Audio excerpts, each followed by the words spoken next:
Hello everyone, welcome back.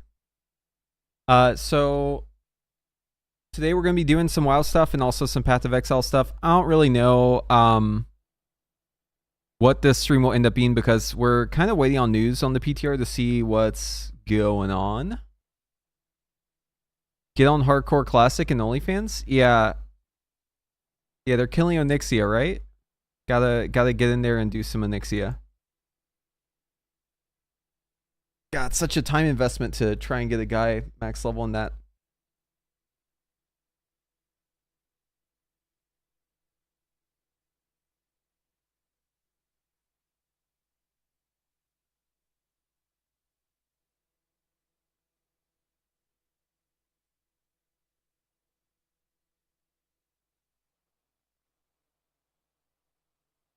Pumpkin carry the raid. I don't even have a max level character.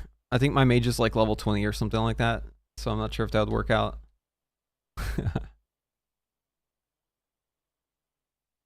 I did not put in the time to level. I got bored. Classic to me is...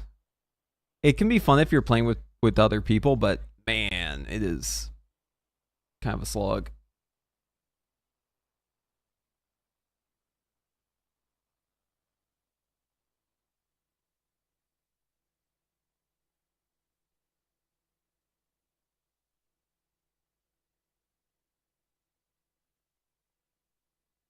Okay. So, yeah, State of Mage on the PTR. Been thinking about this more and where Mage fits into the raid. So let's do a quick little exercise. And let's back it up with some information, if we can, from the raid testing. Let me see if we can find some testing logs. But yeah, let's talk about raid composition. And what we're predicting for the next raid. Okay. So to start things off, let's talk about the current state of healing, tanking, melee, and casters in that order.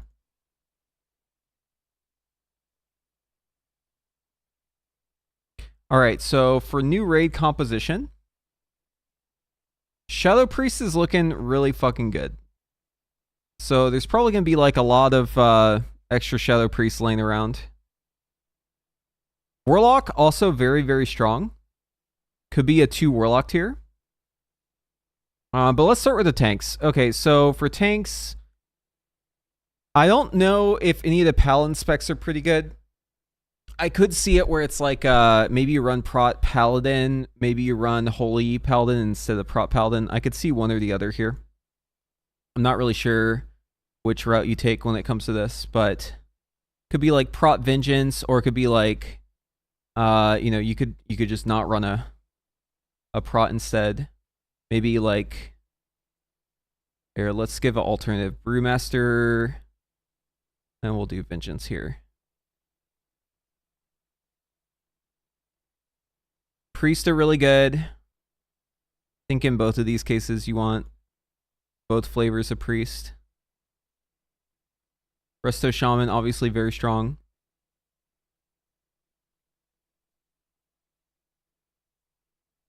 So yeah, I think Discipline, Holy, Restoration is kind of the move.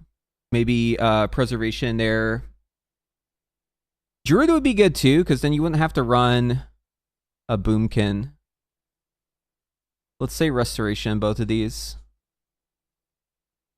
Or maybe you run a Shaman in this case.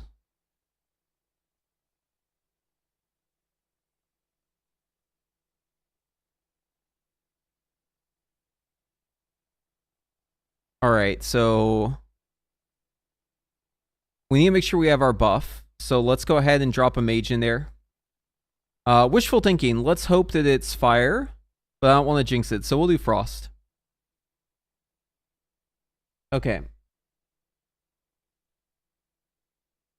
And then Shadow Priest is really fucking strong.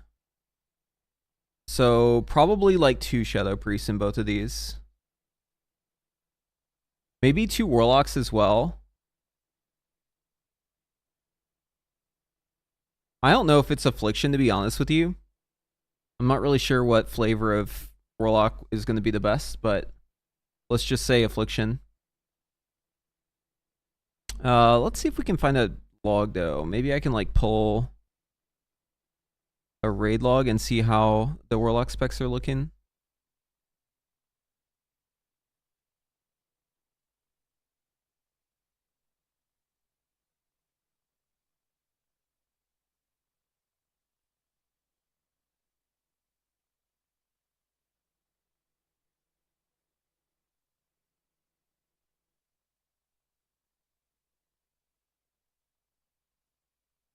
Is there a way to see raid logs only? All zones.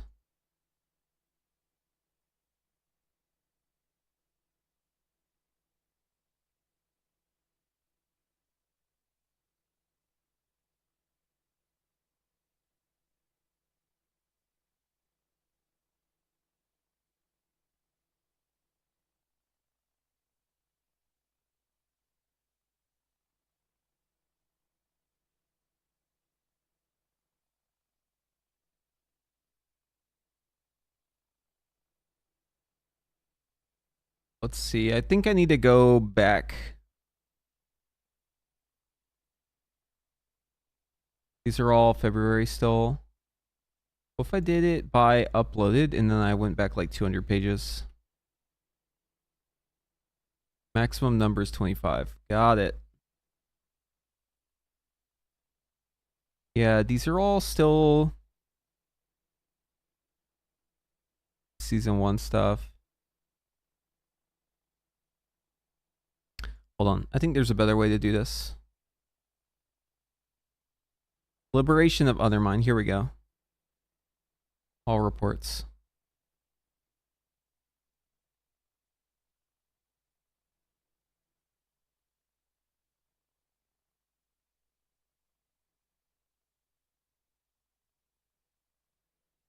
They didn't get very far on the fight, but let's take a look.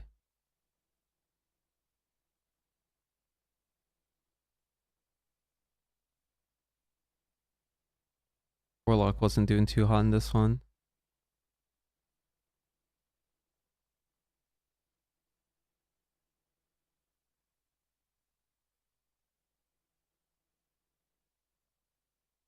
Yeah, if I open up a log and it just shows like instantly everyone dying, I'm not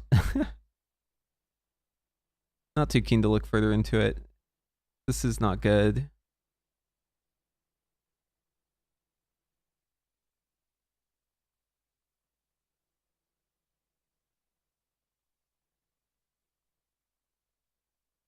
Maybe it's Destro.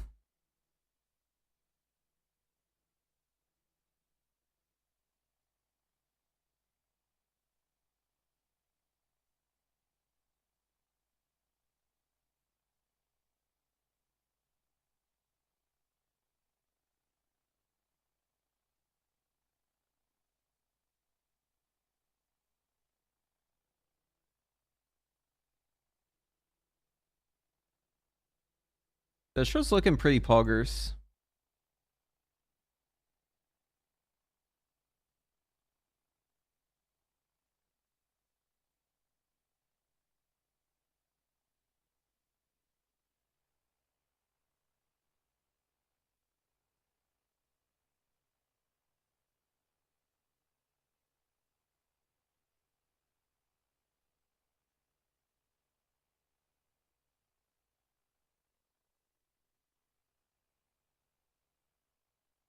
Okay, so let's update what we have here.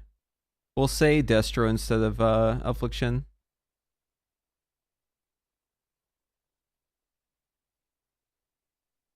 Okay, so we've got our Prop Paladin, we got our Vengeance, Demon Hunter. For those two buffs, that means we need a Monk buff. We're going to go ahead and add Windwalker in this one. Because we need the Monk buff. And this one, we don't have a Druid buff, so we're going to add a Boomy to it, maybe? We think Boomy or... Yeah, it's probably Boomy. I think it's arranged here, guys. I'm gonna be honest with you. Pretty sure it's a ranged here. Okay, so we got our Paladin, we got our Vengeance Demon Hunter, Power Fortitude, Versatility, Monk buff, Shaman buff, Mage buff. We got our Warlocks. Augs, we need 2 Augs in both raids. Let's put them down by the healer, actually. Okay. Is Frost meta in raid? It could be Frost or Fire. I don't want to jinx it. That's why I put Frost, but it could be Frost or Fire. I'll just put half and half. I think he'll change depending on the boss. Okay, so yeah, 2 Augies. Oh, we need a rogue, that's right. What do you guys think? What rogue spec do we think is going to be the one? Assassination, maybe?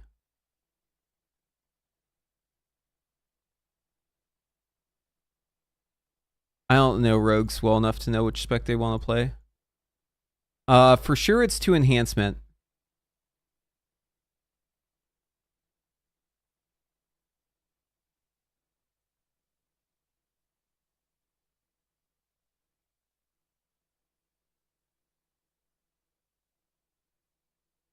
Okay, so we got our enhancements. Do we need a warrior? Yeah, we probably need a warrior.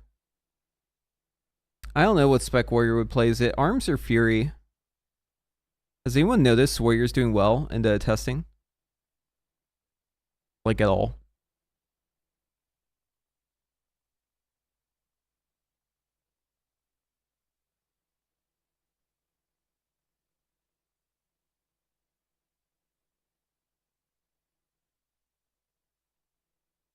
We'll say fury.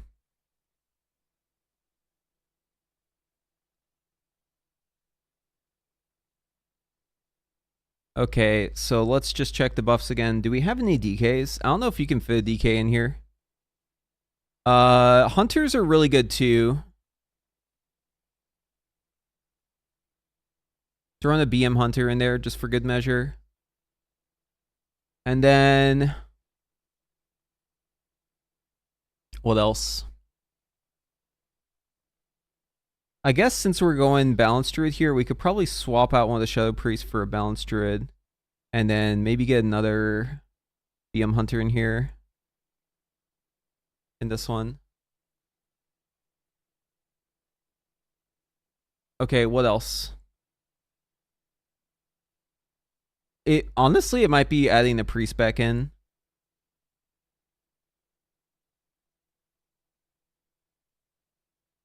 Like one more Shadow Priest in this one. It's going to be heavier on the range, but I think that's fine for this raid.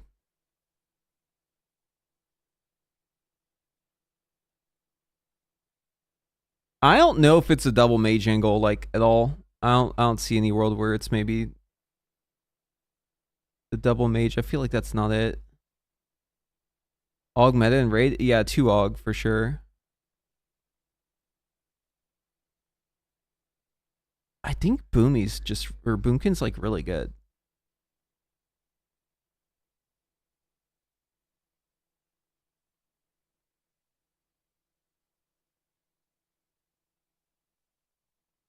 It's a heavy cleave raid, right? So it's like next raid has like a lot of cleave. So classes that do... I think it is another Shadow Priest here.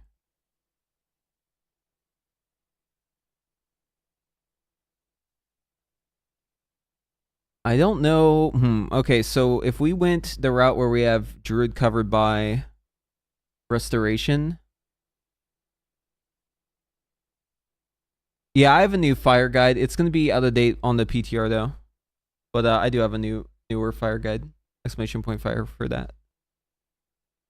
Why Aug over Dev? If you're making an optimized comp, Aug is just going to be better, I'm pretty sure. I don't think anything beats Aug damage. Aug damage is like the best damage in the game right now on the PTR. Pretty sure. Like if you play it right and you're with good players, pretty sure nothing beats Aug.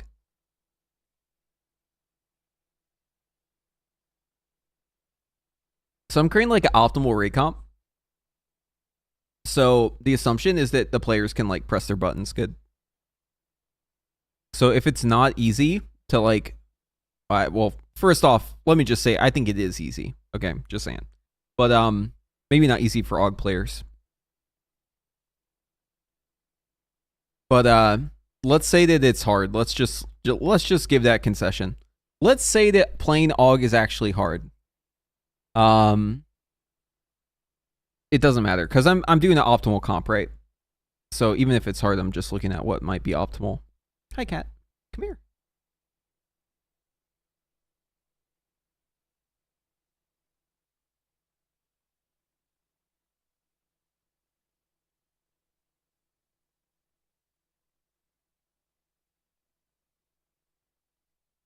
Maybe a DK in there.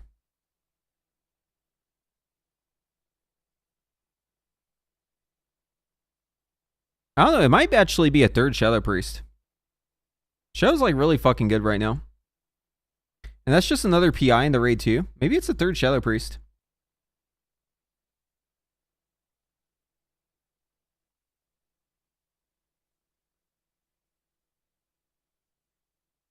It could be like a third Shadow Priest, or it could be like a third Enhancement Shaman. It's not gonna be a third AUG. It could be a no, I think you want 2 Destro.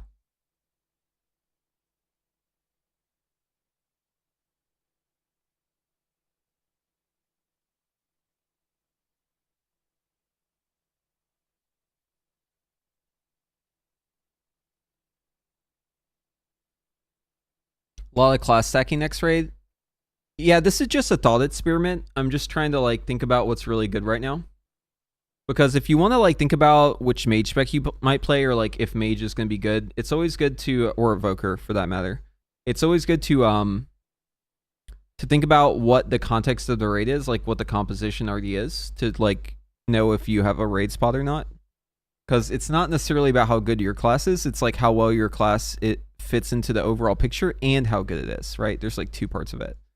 So like whenever I think about the meta, or I try to make predictions, I always start with a like outline of what I think the comp might be, and then I try to slot stuff into it. But yeah, I think you could do something crazy here. Like you could run 3 Shadow Priests. That's for sure something you could do. Like Shadow Priest is probably good enough to stack 3 of them. And like every priest you add is just like another PI, right? So you got like 2, you got 1, 2, 3, 4, 5 PIs in this raid. Like 5 fucking PIs. So you got 1 on the Beast Mastery Hunter, so that's 4 PIs left. And then you could like PI to both Destros, and then, or maybe like enhancements. I mean, shit, you got so many PIs to throw around. Infinite fucking PIs.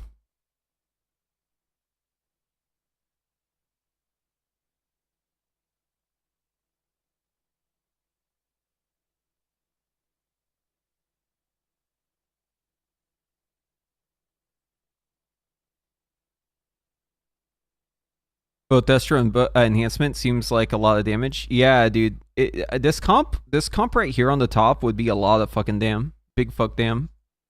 Why is Shadow so good? They're just really good damage, and their damage profile is like perfect in the raid. It's like a really good cleave tier.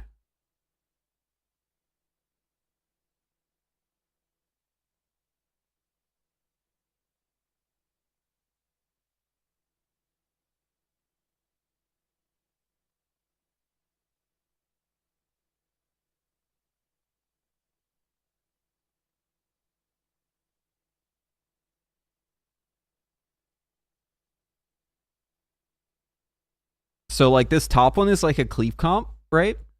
And then this bottom one is more of like a single target comp. It could be prop pally on both of them though. Like you could go Windwalker here.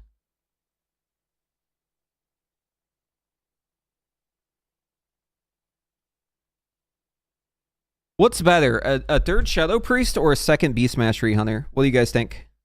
Which one is better?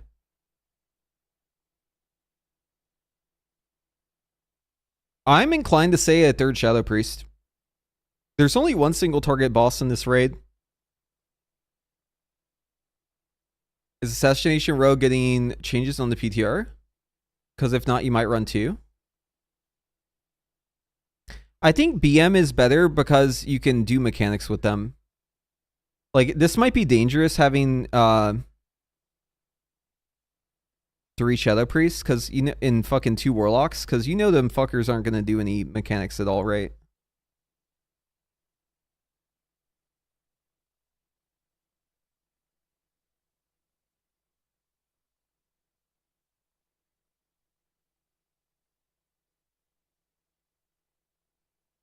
OP Feral Druid?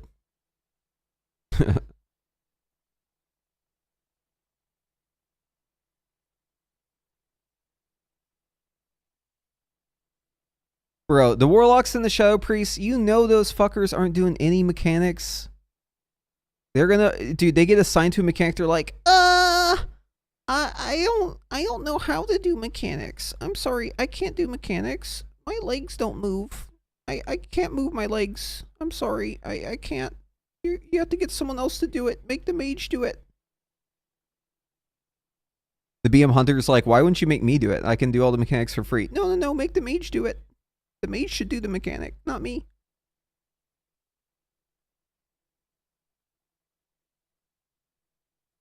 That's how I imagine Warlock sounding in my head.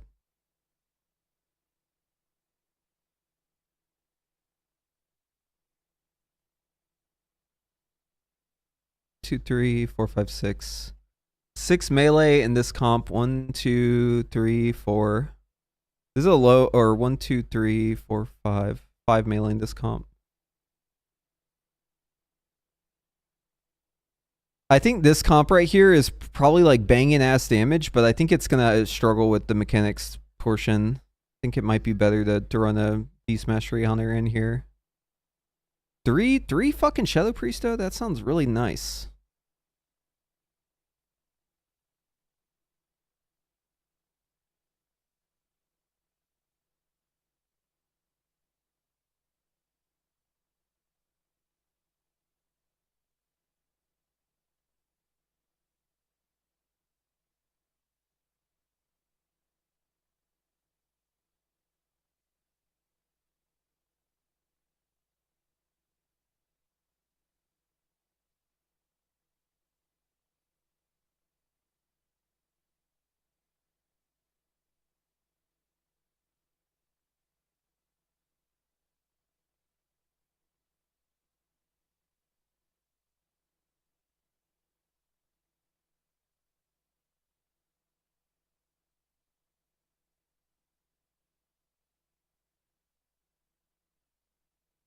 I think it's Destro, but I'm not sure.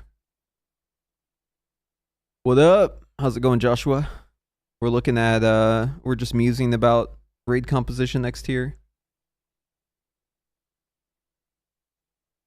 I think the safest bet in this is 2 Augs.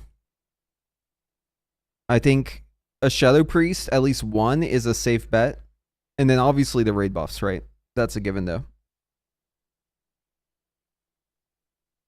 Double Priest Holy Discipline combo seems pretty good.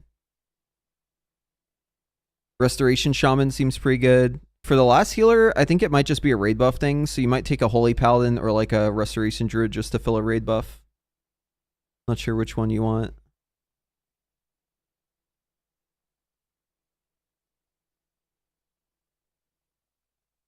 It could also be 3 Warlocks instead of 3 Shadow Priests. Or like another BM Hunter in there too. That's probably a more balanced strat.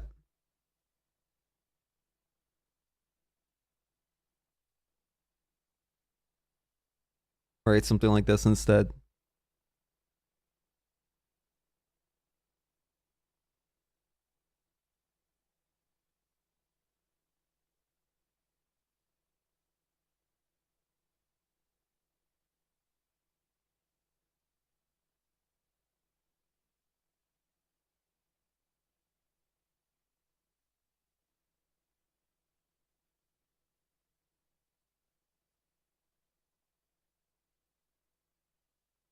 You probably need like 4 range to do mechanics. So it's like 2 BM hunters takes away half of that.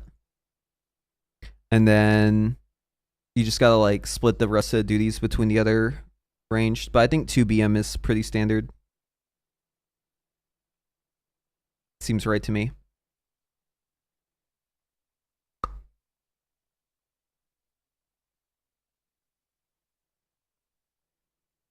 It could be just 1 Shadow Priest though.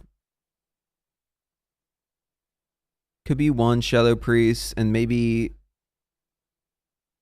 Let's see. So for this one, let's say this one's like single target, right? Could be a 3rd enhancement too. It's kind of melee heavy comp though. Actually, no, it's fine, right? 1, 2, 3, 4, 5, 6, 7, 8. 8 ranged. 6 real ranged. 8 like fake ranged. Maybe it is another melee. Maybe it's like what do we add here? BM shouldn't be a good spec. Yeah, I agree with that. I don't think it should be good, man. It has too many like positives. It should have a negative. The negative should be that it does less damage. I've always believed in this. If BM has the ability to do its full rotation from range while moving, it should be worse. But sometimes it's better than Marks, and that confuses me. Like Marks should always be more damage than BM across the board. Like BM should have to be a standstill class, or at least standstill as Marks, for it to do good damage. It has too many positives. But I guess Mage speaking, right?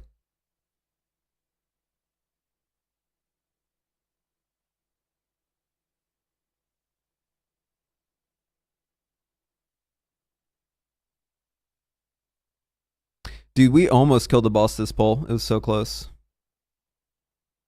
I was testing with Northern Sky. Pretty good one. Fire Mage actually not too bad. I died in this fight though. I died like...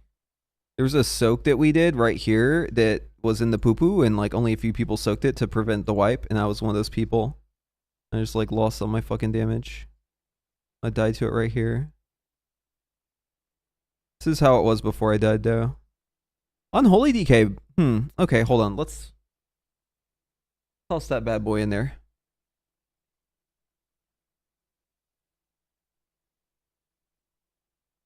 DK could have some value. There could be some value in DK.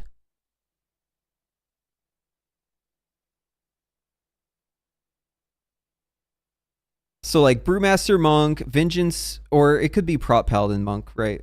Or Prop Paladin Tank. And then you'd swap in... you need a Windwalker in here if you did that.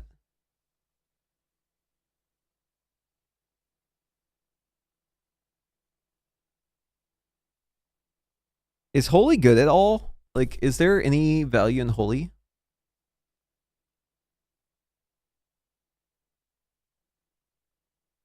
Right now, yeah, Holy seems okay. Right now,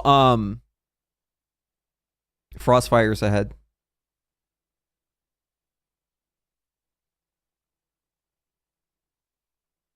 Maybe it's like Mistweaver, Discipline, Holy, Restoration, and maybe it's like you throw the Prop Pally in here, and then you can drop the Holy Priest or Holy Paladin. No.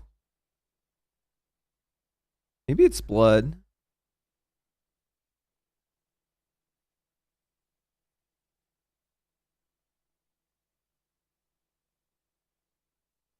Does Blood even do damage?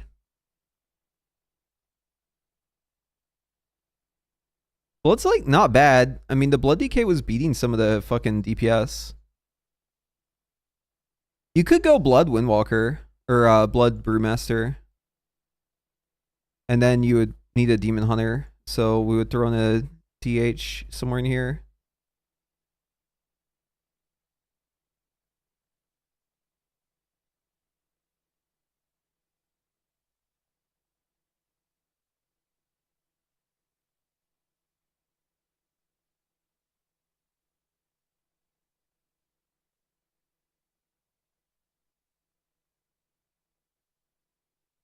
Maybe Havoc in here instead of Boomkin, and then Resto without Resto instead of Holy Paladin.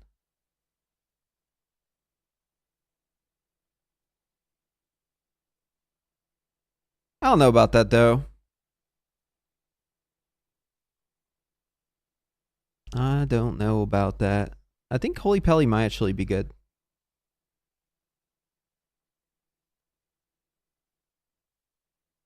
We need prod if we did that. Yeah, no, let's put it back. Vengeance in here. Let's get rid of Havoc.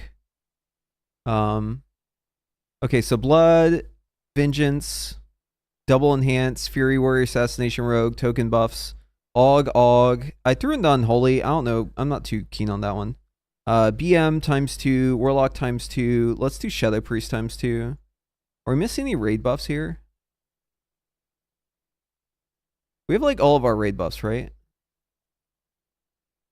Oh, we don't have Druid buff. That's not good. Hold on. We gotta add the Boomy back.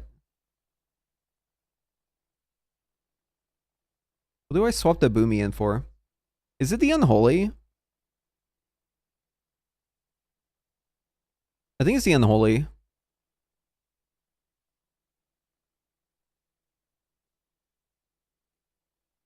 Sorry, Unholy. Gotta go.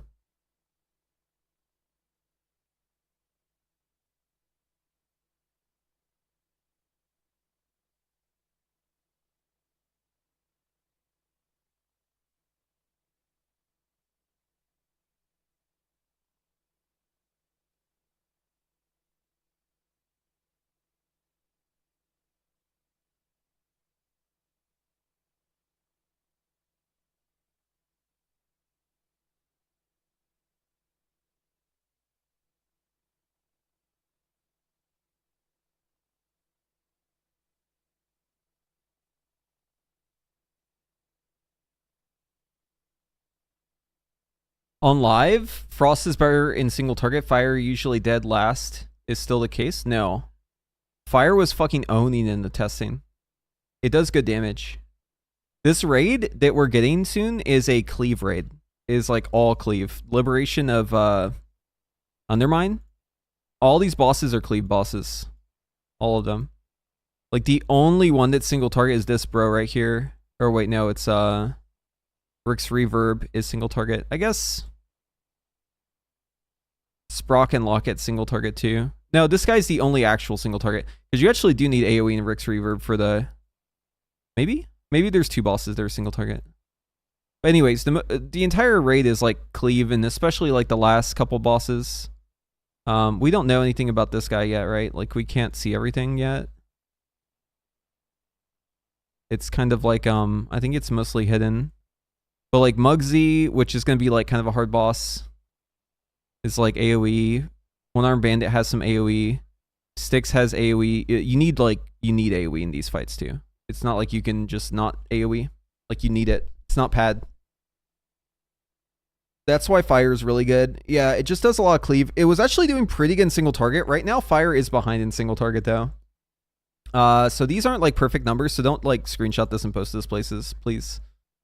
It's very I should have like a warning on the screen. Hold on. Let me...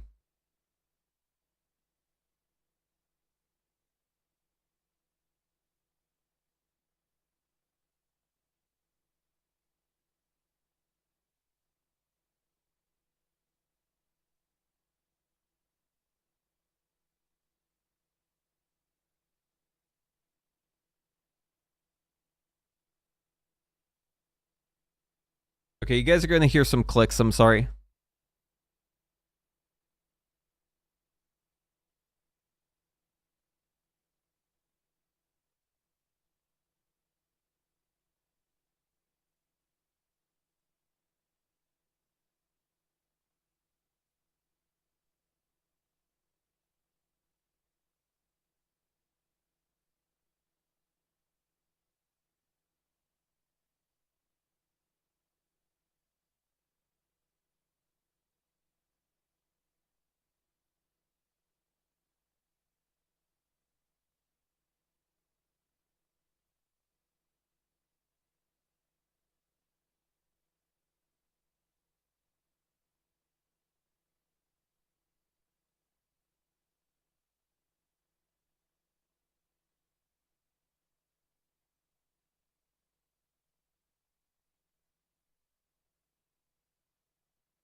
Yeah, so here it is.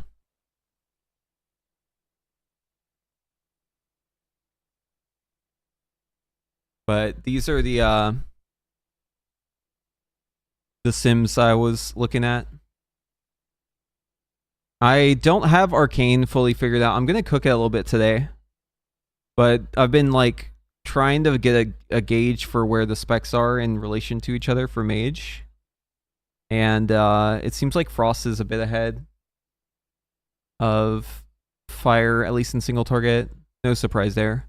But the Frost tier bonus doesn't really do anything for it in single target. If they fix the Frost tier bonus to do something in single target, we're gonna have a fucking problem, guys. Because Frost is gonna be way too goddamn good. It is already really good.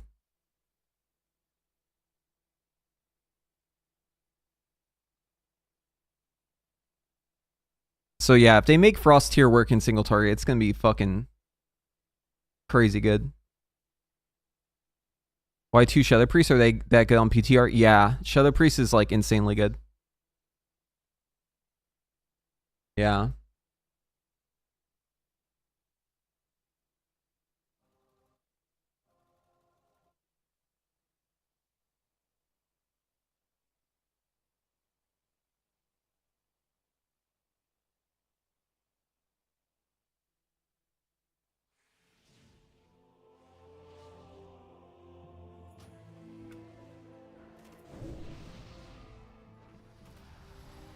If the raid has a lot of cleave, wouldn't Arcane also be good for priority funnel cleave, or the numbers just bad? The numbers are pretty bad. They could tune it though.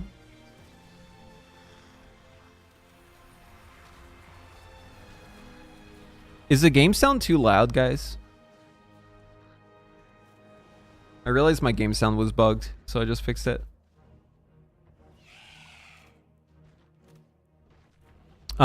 But no, like, if the raid has a lot of cleave, you're not, like, adding Arcane. You'd just be, like, swapping more Shadow Priest. Yeah, they need to be stacked up. Which, I mean, to be fair, like, a lot of time they are, but the Arcane base damage is kind of low. Like, they gotta give Arcane some love. But here's the thing. I kind of low-key hope that they don't buff Arcane. Low-key. Because I don't like the gameplay right now, and I don't want to play it. So I'm kind of hoping it's bad. If they're going to buff Arcane, they need to also make the gameplay fun. And then that would actually be hype. Like, I would be so down for Arcane gameplay that's, you know, not bad. And also good damage. I'd be so down for that. But in its current state, I don't think that they're ever going to fix the... I don't think they're going to fix the gameplay, man. Every change they make is making the gameplay worse. Right? So, like, why would they fix it? That just defies logic. Like, they just make it worse every patch. It's trending downwards, not upwards. So, yeah, I'm not a huge fan of them buffing the shit out of it, because then we're just going to be, like, playing a spec that feels bad. Can you walk through the raid briefly? Like, what kind of damage profile are going to be good on each encounter? Yeah. Yeah, so cleave across the board, very strong. Very, very strong. So, first boss. I don't have a VOD of this boss. I actually don't. This is the only boss I haven't tested. That's the first boss. Who gives a fuck? It's going to be cleave. Second boss. So, this is single target, but it does have 2 target cleave in it. But you keep the bosses super spread. They need to be like 50 yards from each other. But they do stack up. For a portion where they like fight each other. So think of it like a boss arena where you've got like 2 bosses on the sides and then they come together and then they fight and you can cleave both of them for a little bit. And then they go back to their sides. So it's mostly single target with a little dash of 2 target cleave. And this one Frost felt pretty good on. But I think Fire is better because Frost roots things.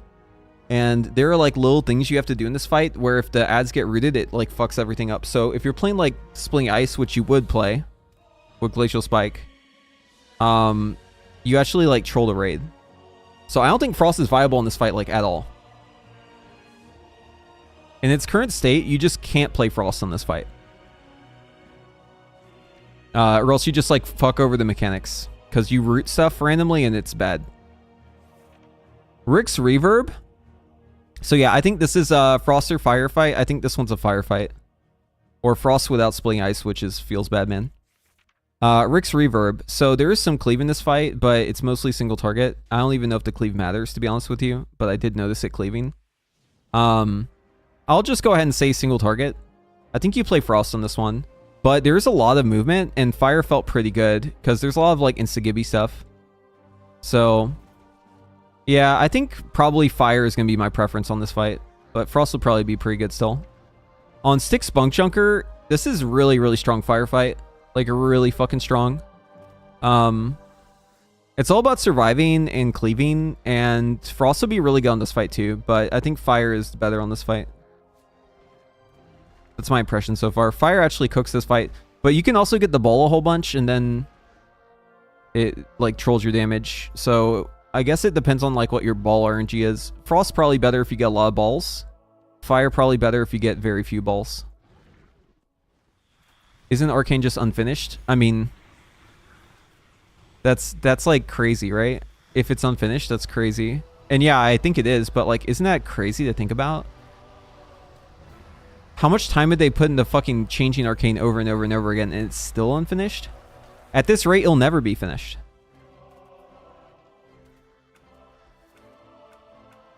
So yeah, this guy is single target. Sprocket Monger Lock and Stock.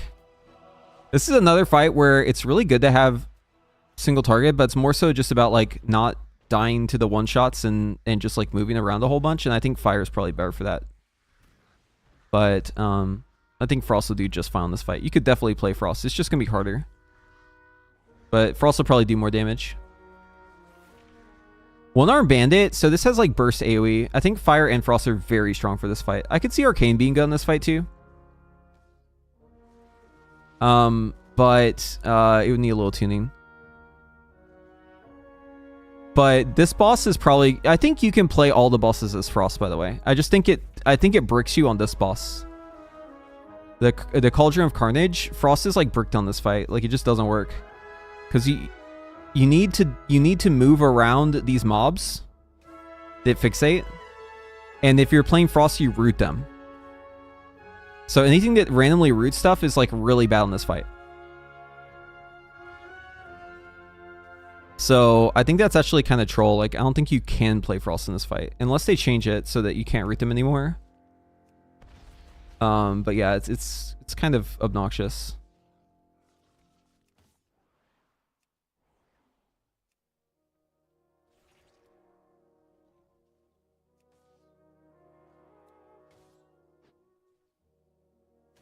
Okay, yeah. Going back to bosses. So One Arm Bandit, very strong firefight, very strong frost fight. You could play either or on this one. Both very strong. Muggsy, this is gonna be, in my opinion, this is a firefight. I think Fire is just dominant on this fight, but Frost will do well too. I don't think it's like Frost is like bad. It's just that Fire is really fucking good. The reason why Fire is really good on this fight is because you're basically able to like make use of cleave in situations where other classes can't. So the big thing is like you can ignite cleave to like through walls. There's like line of sight mechanics on this fight, and even if you're like a guy who can like spread cleave, like the mobs are out of line of sight of you, so like you can't really cleave them. Some classes can though for some reason. So like for Devastation, it's actually a pretty good Devastation fight, I think. For Devastation, you can still cleave even though they're out of line of sight. I think Frost also can cleave them. But basically they're like in walls and you can't hit them directly, but you can cleave to them. So, yo, what's up, KC? Big fan, thank you. Yeah, how's it going? Pay Nodius? Yeah, so like anything that cleaves is fine, but anything that targets is bad. Because the targeting stuff, you can't target them because they're out of line of sight. But you can cleave to them from the boss. So I think it's a no-brainer on this one. In my opinion, this is a firefight. No-brainer. But Frost might be good too. And then I don't know what this is because we haven't tested it. So I don't really feel confident speaking on this one just because we lack information. But I'm sure it'll be a crazy fight. It's an in-boss. In-bosses are always good. There's always like some cleave to an in-boss. They never do like a strictly single target in-boss, right? Never happens. At least not recently.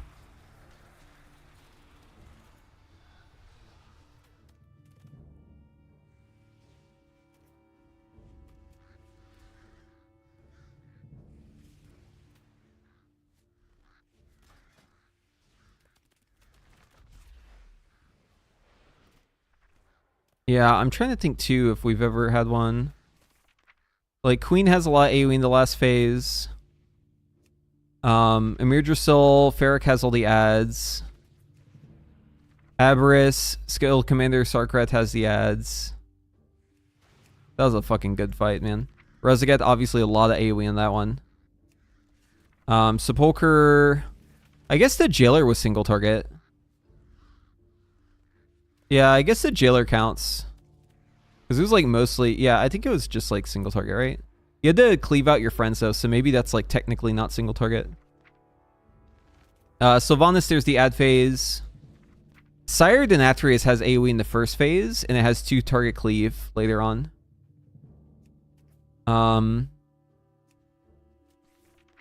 Nyalotha, I mean, this is probably the best cleave tier ever.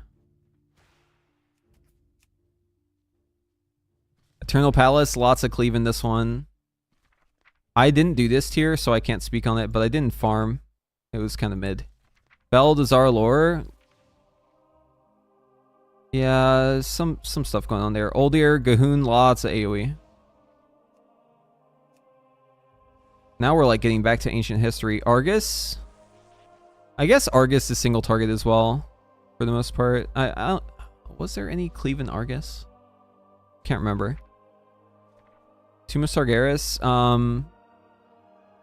Yeah, I guess if we get back to Legion, we have some instances, but like Shadowlands is like the only time in modern WoW that we've had like a single target in boss, which was the Jailer.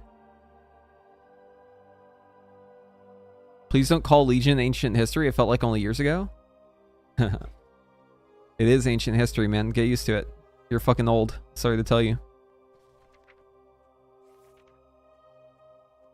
What add-ons do you use in your fire guides? In 11.0.7, that shows the cast time when you use a fire blast in the middle of a cast, not just the details.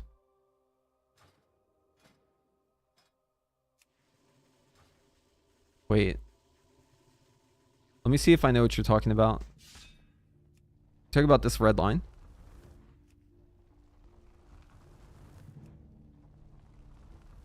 Or what are you talking about? Could be the timeline that you're referring to, which you shouldn't use in combat. That's just for demonstration.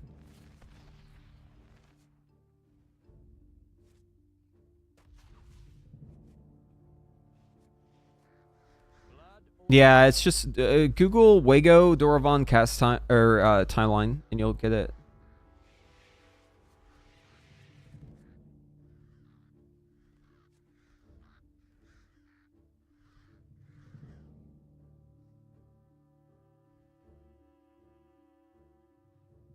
But yeah, I'm predicting double AUG. I'm predicting double enhance. I think if you're smart and you can prepare it, double Shadow Priest is going to be banging in this raid. Double Shadow Priest seems really good. You could run 2 mages too. Double mage would probably be okay, but I don't even think mage is like top 3 caster. The best caster is augmentation. Probably the second and third best casters are warlocks and Shadow Priest. Mage might not even be the 4th. It might be the 5th best caster. But it's really good at some things, and I think 2 fire mages or like 2 frost mages could be good in certain scenarios. The issue with Frosto is it's super RNG. I think fire would be like less of a headache, and you have a cheat death. So I could see running 2 fire mages.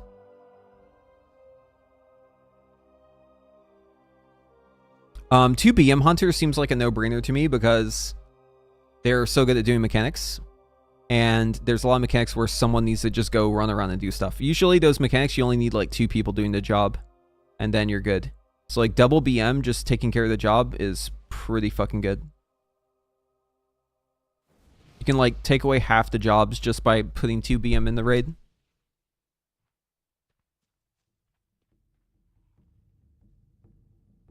At Preheat, would you prefer an Arcane Mage buff or rework? So if I'm like closing my eyes and forgetting the last year and gaslighting myself into thinking that Blizzard is capable of making Arcane Mage good again, then I'll say a rework. And if I open my eyes and I remember how Arcane has been for the last year and how it's changed and how everything has been worse, I still want a rework. Because I don't want them to just buff it the way it is. I don't find the current rotation fun. So either way, I want to rework, but I'm just being honest with y'all. I don't think it's going to be better. I think it'll probably stay the same or be worse because that's just how it has been. Not trying to be overly doomer about it. I'm just saying we got to look to how things have gone so far to make assumptions about the future, right? And it seems like Arcane is... Ever since they got it in their heads that they need to like remove double dipping, it's just been downhill. If only the hunters in my guild had brains. Dude, BM hunters with brains are like the most useful thing ever. In short, what we need is a rework for the Arcane. We need a rework. Yeah, we need an Arcane rework. We need like an Arcane restructure, dude. It needs to be more than a rework. We need like an Arcane fucking desolation. We need it to be like exploded and then put back together. Either that or just go back to what worked, right?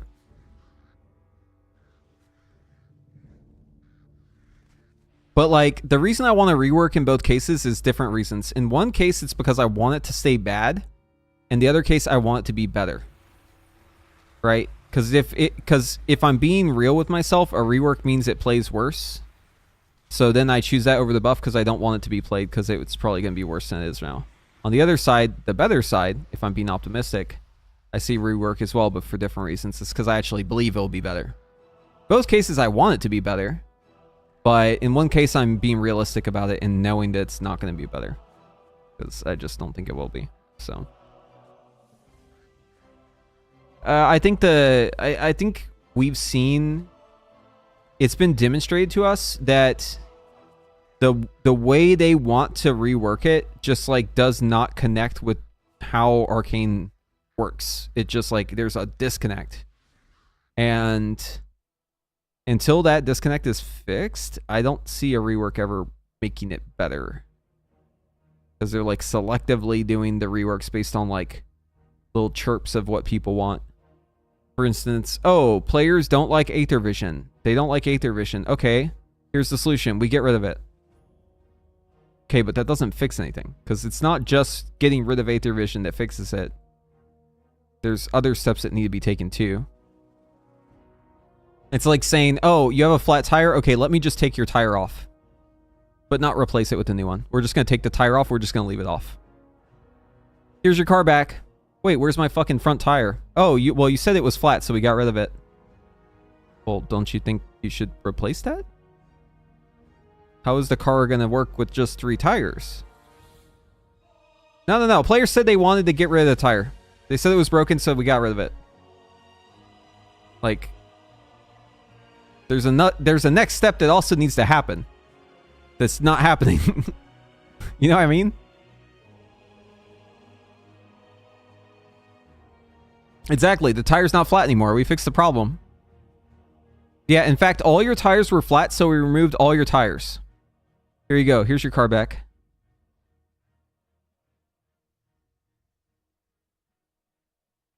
Yeah, we're doing a little experiment. We're trying to think through what a good comp would be for the raid. Trying to like idealize the comp and just like musing about different ways this could go.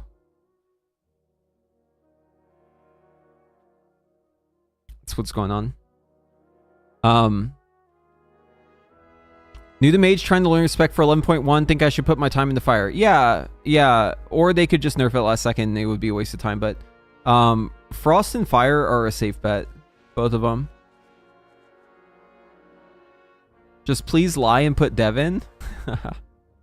You could put Devin. You could.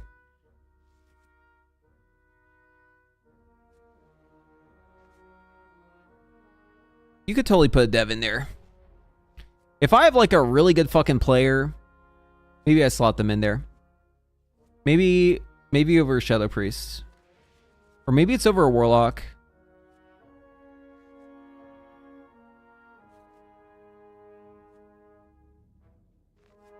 Mage has historically always been good, right?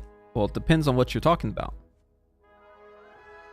Are you talking about Mythic Plus? Are you talking about Raid? How much back are we going in history to talk about this? Also, there's a myth that people like to perpetuate that Mage has always been good, and it's like, if you want to know what spec has always been good, it's actually not Mage, it's Warlock. Warlock has always been good. In Raid, yeah. So in Raid, Warlock has been good way more than Mage has. But this is like empirical truth. Like you can do statistics. There was a statistical analysis of what specs perform best across different raids, and the best performing overall was Warlock. Mage is like not bad though. It's not bad. I'm just saying it's not the best. It gets singled out for some reason. I think it's because it's good in Mythic Plus a lot too. So like people think about Mythic Plus a lot. That's why I wanted to clarify which one you meant.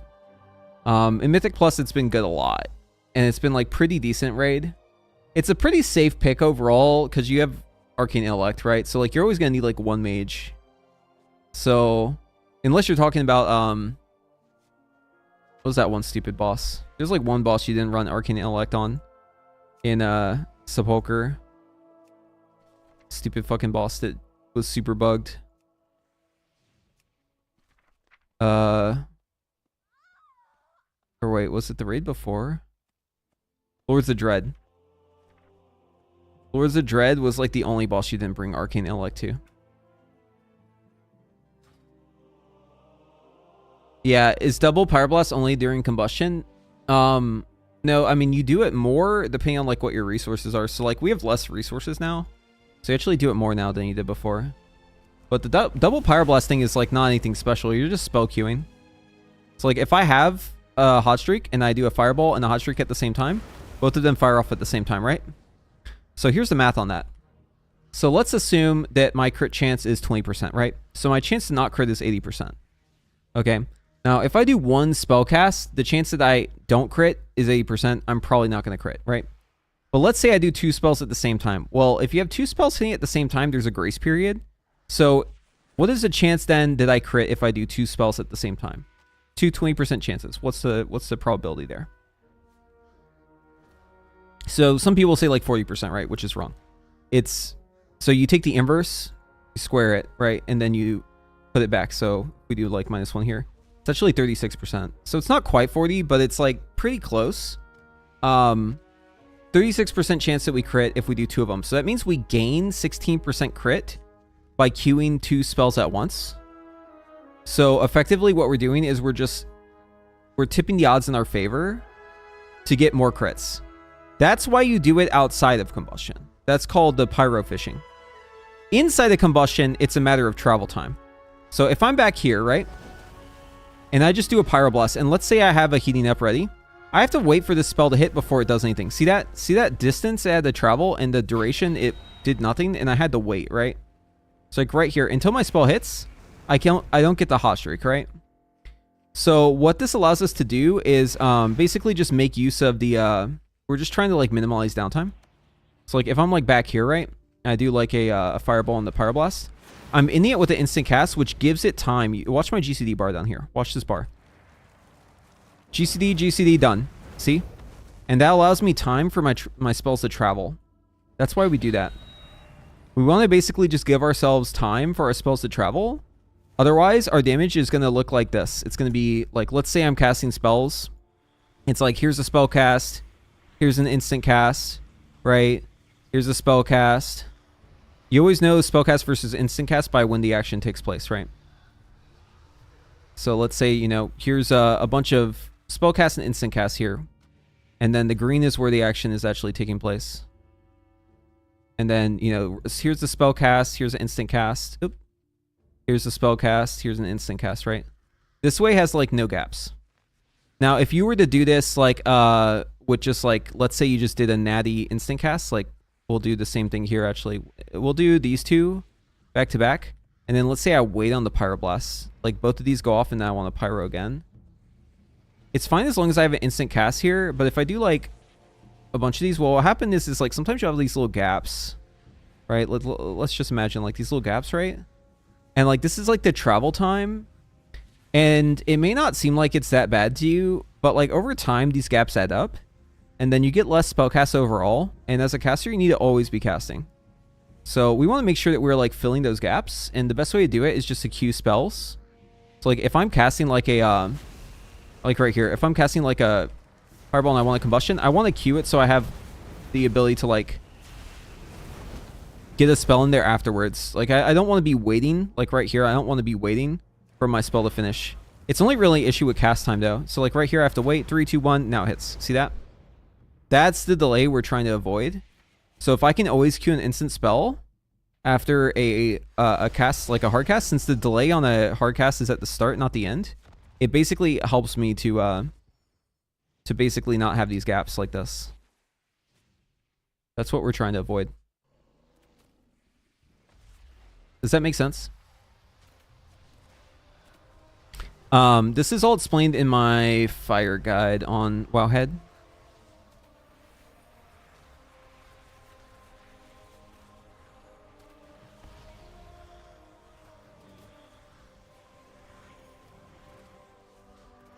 In many cases, this guide calls for 2 Pyroblast in a row or double Pyroblast. The arrows below show where you need to spam Pyroblast as your cast finishes, right? So in this case, we're doing like Scorch, Fireball, Pyroblast, whatever. Hardcast, Fireblast, Pyroblast, Pyroblast. We want to make sure that we're doing that. So these two are going to crit, right? So this Pyroblast crits. This cast, whatever it is, also crits. So we have a Heating Up and a Hot Streak, and then we have a Pyroblast. That's another Hot Streak. But it doesn't necessarily need to be double Pyroblast. Like, you could also do this, right? Like, so I know I'm going to crit because I have Fire Start here. But, like, if I do like a Frost Firebolt, let's say I'm here, right? And I do a double Pyroblast. I can also queue another one, double Pyroblast again. Queue another double Pyroblast again. And I can just do this forever, right? But it just depends on your resources. Sometimes you want to hit the gas pedal more, right? So, like, right here, let's say I have procs, right? I just want to get through the procs.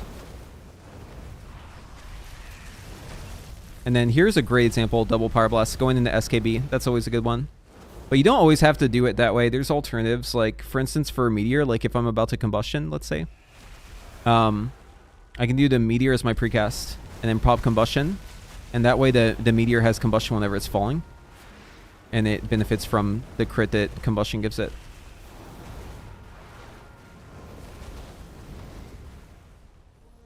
Here I can Scorch and do a double Pyroblast afterwards. Right? It's just about minimizing downtime. It is a bit hard to play fire on a bad PC. It's a bit hard to play anything on a bad PC. Except for maybe augmentation. Eruption, eruption, eruption, eruption, eruption, eruption, eruption. You'll be fine. But yeah, probably Frost Mage is good enough. I mean, Frost Mage is also pretty bad. Anything that, so like there's certain specs that like delays and latency will like fuck you over really bad. And Fire and Frost are 2 specs that latency has like a huge issue on. Like it causes like all sorts of problems. But if your system is shit, maybe play Warlock. I think Warlock is another one that doesn't get affected nearly as much because you have a lot of like really long casts. I notice whenever people are lagging, Warlocks always get more damage than everyone else. They like lose less than everyone else, it seems. I don't know why that is. I'm going to assume it's because of the long cast times. And because they have dots and pets and stuff that still do damage even if you're not like actively pressing a bunch of buttons. So that might be why. But yeah, all 3 mage specs kind of get fucked by lag. But Fire and Frost get fucked way more. Fire is definitely the worst though. Because like if you're lagging, you won't get the hot streak like this. Like the hot streak will always be delayed. So like those gaps I was talking about before, they'll be even worse, right? Like if you're lagging, the gaps are bigger. So like instead of being like this, it's like, you know, just increase all the gaps, right? And then now you're like off the fucking screen. The gaps are so big. That's like really bad. But you can mitigate some of it by queuing spells correctly. If you have enough lag though, it doesn't matter because the lag carries over to the next cast and then you still don't have the hot streak. That was happening on PTR testing to me and it was really fucking annoying.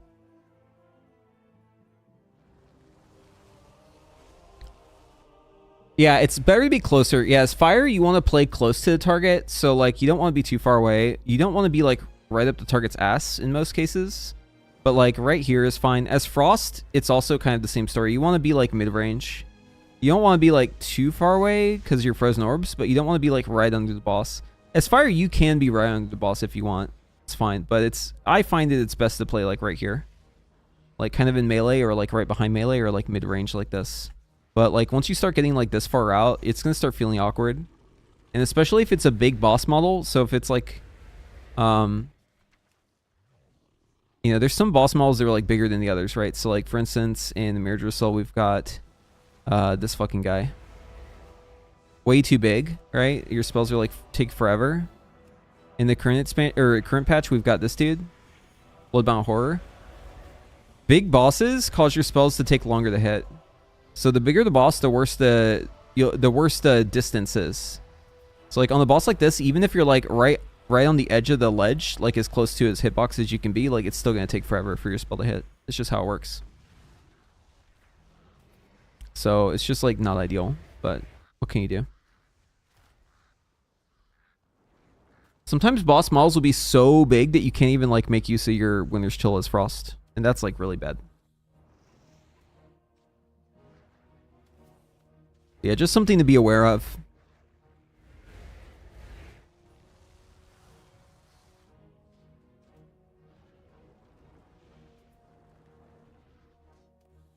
Volcaros plus double Bloodlust was something else, yeah. You spend like half your time just like waiting on your spells to hit. Thanks for your guides, man. I rewatched, reread everything a few times. Everything is much smoother now. Fuck yeah, I love to hear it. That's awesome.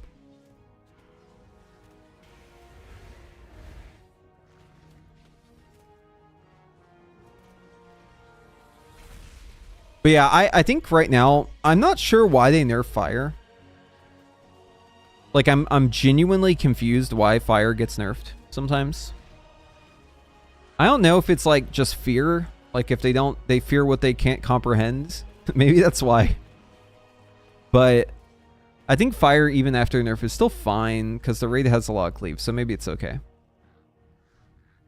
But one thing I really hope is that fire is like not bad, because going back to the Sims, like these bad boys, like Frost, look at how much variance there is on this fucking thing.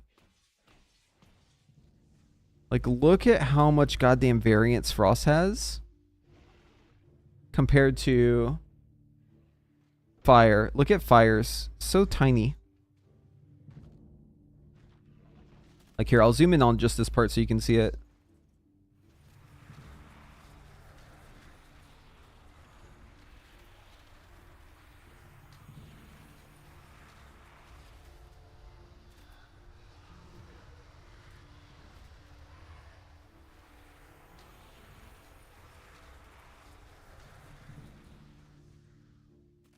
Like, look at how fucking large this is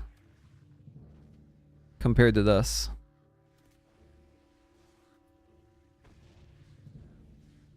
Isn't that crazy? Like, fire has such low variance compared to Frost.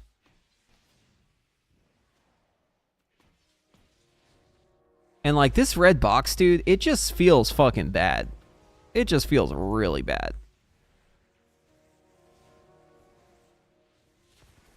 Let's go gambling.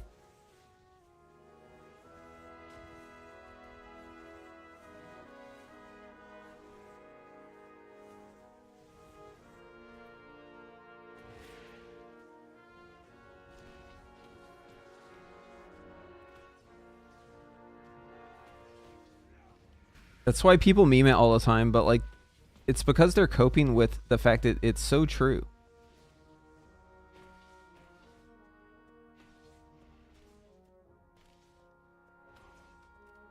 Person who keeps gambling, Spellslinger.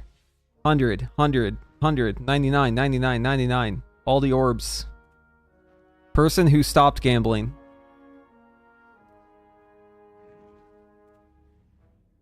Gray Parses, Frostfire.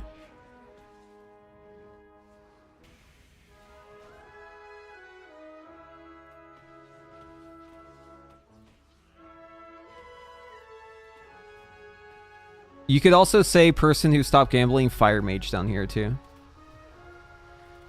It doesn't need to be... It doesn't need to be just Frostfire. But you can see Frostfire is like less bad, right?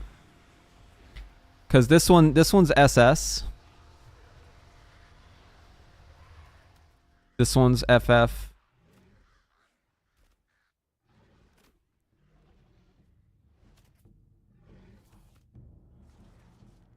And this one right here is FF Fire.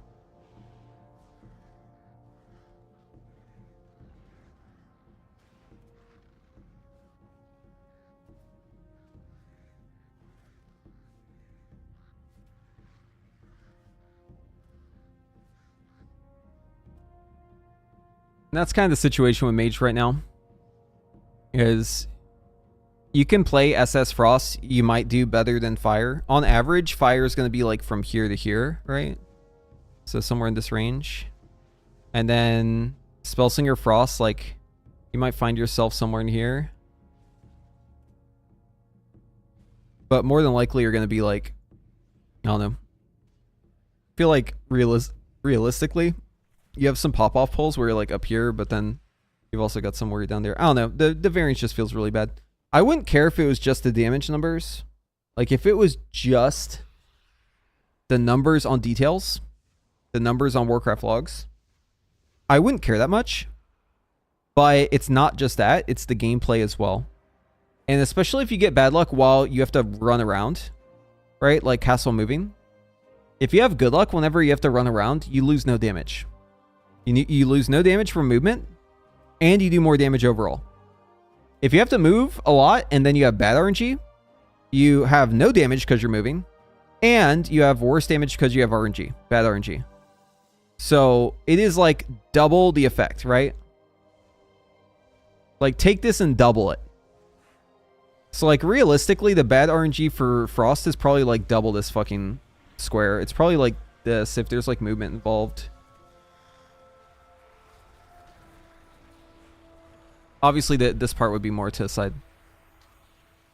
But it ends up just being like fucking 4x the RNG of Fire. If there's like movement involved too. What about Sunfury Fire? Eyes and videos were saying Sunfury is the most played logged of the two. You gotta be really careful about just parsing data without really understanding. That's why I don't do videos like that. So Sunfury is behind Frostfire. But it's not behind by a whole lot. I think people are playing it because it's easier. Frostfire is a lot harder to play. But without that context, it might look like it's better, right? If you just don't know. It could also be based on Mythic Plus data. But, no, Frostfire is like doing worse damage than or sorry, Sunfury is doing worse damage than Frostfire. And it also just got recently nerfed too, which is more context you probably need. But like videos like that, just like looking at the numbers and not thinking about the meta and stuff, they always end up being kind of super wrong. But people want that content, so I understand why he makes the content. I just personally am like, I don't see the value really.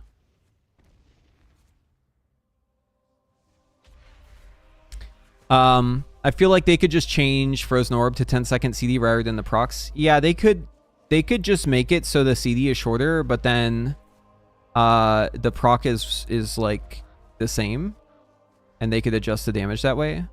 They could just get rid of the proc.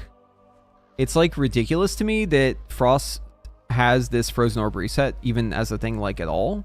It just shouldn't be a thing. Like there should not be a hero talent that randomly resets a 1 minute cooldown. Because you never hit the 1 minute. So the gameplay like is carried too much. It's carried too much by like the RNG, and like the thing about Frost is there's no gameplay underneath the RNG. Because if you don't have RNG, like if you have bad luck as Frost for like a long period of time, there is no gameplay. Because the gameplay is entirely proc based. And the cooldowns you have are also proc based. So what happens is you just end up casting Frostbolt over and over and over again. There's no gameplay. You're just Frostbolt, Frostbolt, Frostbolt. And it feels fucking bad, and it plays bad, and everything about it's bad. And that's because they never, like, made... Like, every spec has, like, 2 layers of a gameplay loop, right? You got the top layer, which is, like, the proc gameplay. And then the bottom layer, which is, like, what you do between the procs and the cooldowns, right? They never, like, made a bottom-tier gameplay loop for Frost.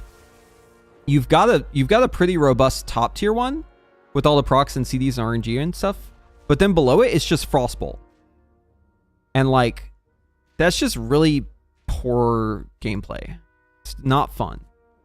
Because it means that, like, not only is your damage numbers affected by RNG, but also the gameplay itself is, like, heavily RNG reliant. So you end up just having, like, really unfair moments. And then also, it doesn't help that Frozen Orb can proc itself. So if you start getting lucky, you can just have compounding good luck that just flings you up, right? Whereas if you have bad luck, then you're stuck. Like, there's momentum to it. So if you, like, lose your momentum, it feels, like, doubly bad.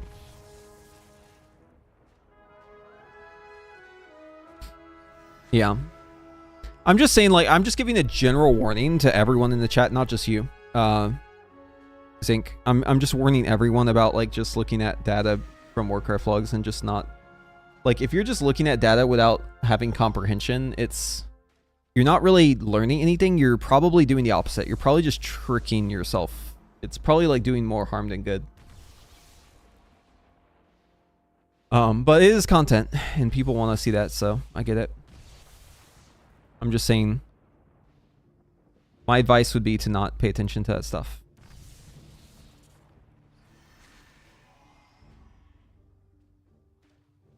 What's usually better is to listen to what people who are, like, experts or who understand comps and specs, like, think about it. And some classes have decent sim data too. Mage is a pretty good one.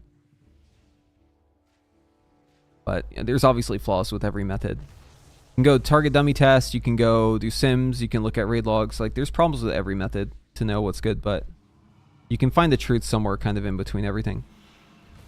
But this raid is very... The thing about looking at what specs people are playing in logs is you're missing the part where it's not everything is intended. This is something I ran into a lot whenever I was doing Race World First stuff still. People would see my trinkets whenever I was doing RWF, and they would say, wow, is that trinket really good? I should use that. And, like, the reason why I was using the trinket wasn't because it was good. It was because I didn't have a better one. Like, it was because my trinkets were bad. So, like, I was using a bad trinket because I didn't have good trinkets. And then people start copying the trinkets I was using, thinking they were good trinkets because I was using them. But, like, they had better trinkets than me. And, like, I would constantly have to explain why I was using this trinket because everyone would be coming in like, yo, is that overpowered? Why are you using that? It's like, because I'm fucking unlucky. Because my shit sucks. That's why I'm using this shit. I don't want to be using this trinket. Like, it's bad. I just don't have a better option. You just got to make do with what you have, right? You just have to, like, make the best of what you have. But then, so it's like the confusion about why someone is doing something. If you're just looking at the data and you see, oh, you're using this trinket, it must be good, right? That assumption could be really flawed. Because there could be other reasons why.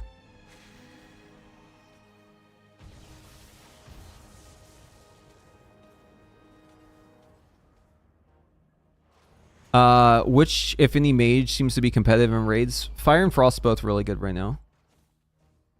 Do the instant cast Frostbolt procs annoy everyone or just me? It's weird.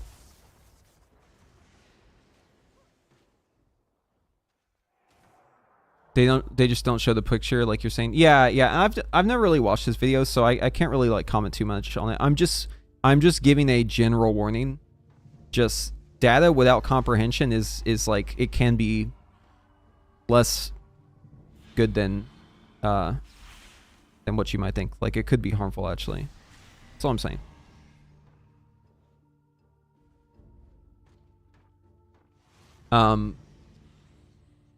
Please don't tell me Frost is going to be better than Fire. It's, like, better in single target, but it's a very cleave-heavy raid. So, I don't know if it matters all that much on most bosses. Like, there might be 2 bosses you, like, have to play Frost on. If you're, like, really, really DPS meta slave. But everything else you could probably play Fire on and, like, not even give a fuck. A lot of the cleave is spread, though. What boss has spread cleave in here? Can you explain that? Like, were you guys just having like a bad strat or something? Because that's not what I experienced in testing. How's it going, Mahalali?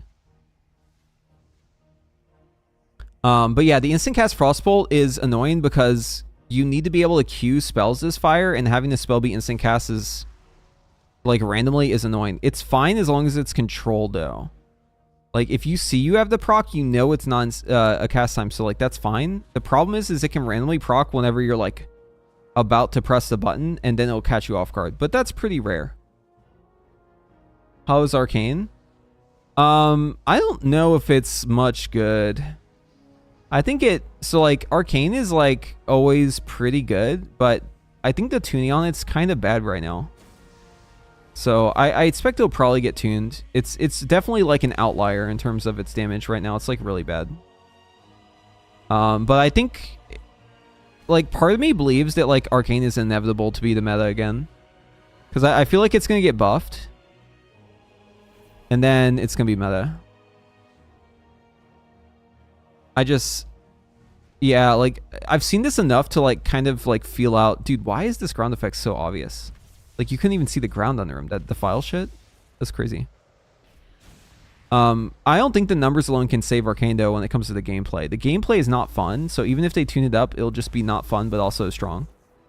And I'm not into that. I don't like that. That's why I kind of hope they don't buff it, because I don't want to play it in its current state. But like part of me just like deep down thinks it's going to be meta because they're just going to hit it with like a last second fucking insane buff. That's my fear. Dude, look at how this visual clarity sucks so bad with the file. What the fuck? Why can a class do this to me? Why don't I see anything right now?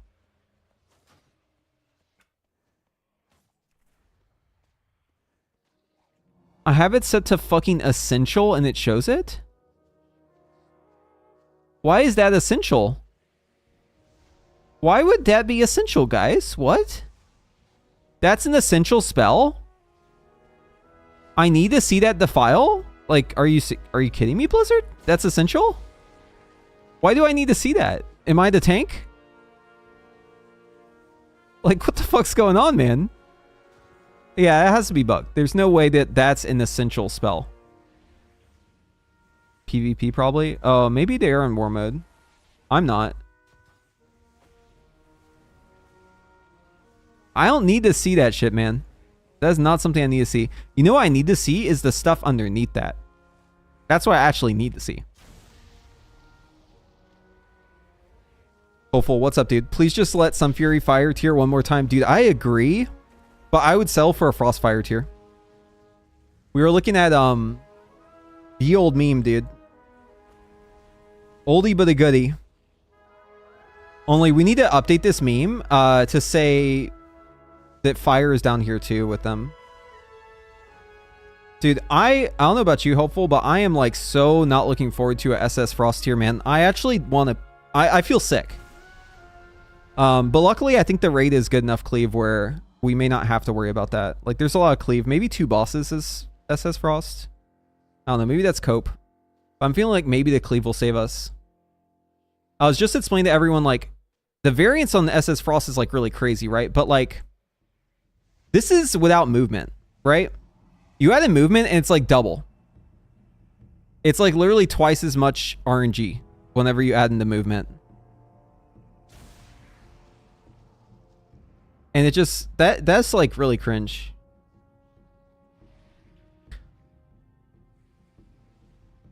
Frost is doing, like, 12% more. Yeah... It's like, in my sims, it's like 10%, but yeah, it is pretty big. There's a lot of cleave in the raid. And it's like, it seems like it's pretty useful cleave, but I agree. 10% is kind of a big number. My worst fear right now is that they buff the Frost tier bonus, because everyone's complaining right now that the Frost tier bonus doesn't work in single target, or like it doesn't do jack shit in single target. I'm really afraid that Blizzard's going to listen to them and actually buff it so it works in single target, because it's already so much better in single target. Like, if they make the tier bonus also give them a single target gain that's like decent, or if they nerf the fire tier, I'm really worried. because that'll be like the last nail in the coffin. It may already be GG's. Like fire might already be dead, but man, if they do like any adjustments to the mage tier and they like make fire go down at all or frost go up at all, it's like fucking over, dude. It's so over at that point. Azurus 1219, thank you for the Twitch Prime, appreciate it. Yeah, it doesn't lose it doesn't lose movement. Well, the reason why I'm worried about it, hopeful, is because people keep complaining on the forums that like it doesn't do anything in single target. Right? Like I'm afraid they're gonna listen to those people. I'm fucking horrified of it.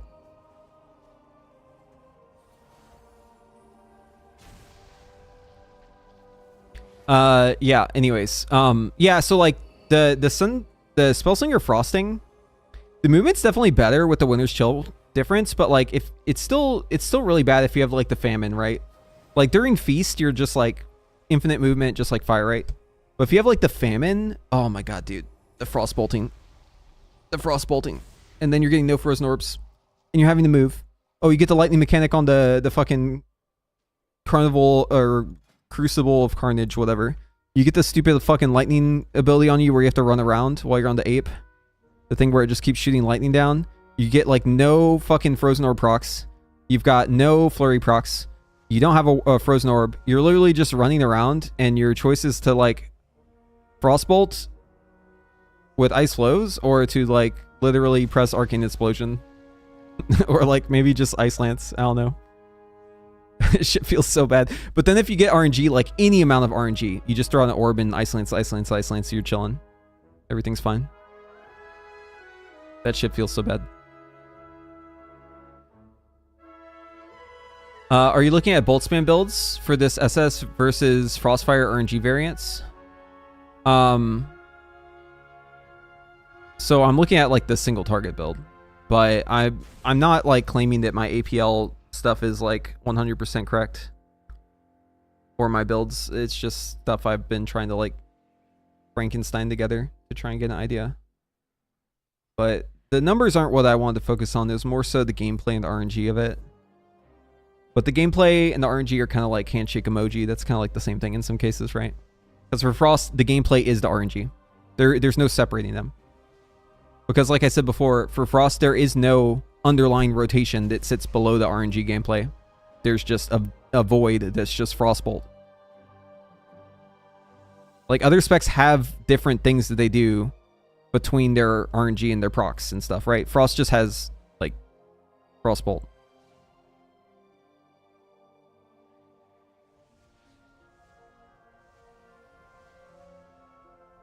I just want a fire tier where not arcane, where I'm needed to track literally 6 things. I mean, it's ironic that you say that. Dude, you have to track so much to this fire. What are you talking about? What do you mean? Oh, maybe you're talking about Sun Fury Fire. In that case, maybe I agree. I don't know. It's just a different type of tracking, right? But you're still tracking a fuckload of stuff as fire. If you're playing Frostfire, it's like you're tracking all sorts of shit, man. It's like excess fire, excess frost, frostfire empowerment, SKB stacks, hot streak, field of burn. You're also tracking when your meteor procs happen, with firefall, all the various CDs. There's like a lot going on, and yeah, you can play it like pretty well with like a couple brain cells, just like maybe 1 or 2, but it's World of Warcraft, right? So let's be real. That's just how it works. It's just the game we're playing. You don't need many brain cells to press buttons good in this game. I guess it depends on the class though. Some classes need more brain cells. Maybe the brain cells have to be dedicated to remembering stuff, and that's like Arcane's thing, right? You have to like remember stuff, so like maybe those 2 brain cells are like busy remembering the rotation, and then like the 1 brain cell that's left over has to do everything else, and so it like strains you. Because that's how I think a lot of people get stuck on Arcane being like hardest, is they don't like put in the work to remember the rules. Like once you get the rules down, it's like really easy to execute. Whereas like Fire is like you have to practice it, but once you get down, it's like kind of autopilot. I don't know. They're all pretty easy in their own different way, but they could be considered hard in their different way too, right? Like there's just like different types of difficulty with each of them. You got your complexity versus your execution versus your whatever the third category we want to say it is. Like maybe it's like the fucking skill plateau, like reaching that like next tier where like Frost has like kind of a decent skill bump, like getting from like being okay at Frost to getting to be really, really good at Frost. There's like kind of a bigger gap, I feel like. I don't know. Maybe it's just me.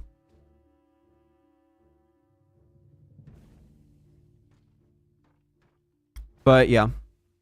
Going back to the comp, Mage is not even top 3 casters. I don't think.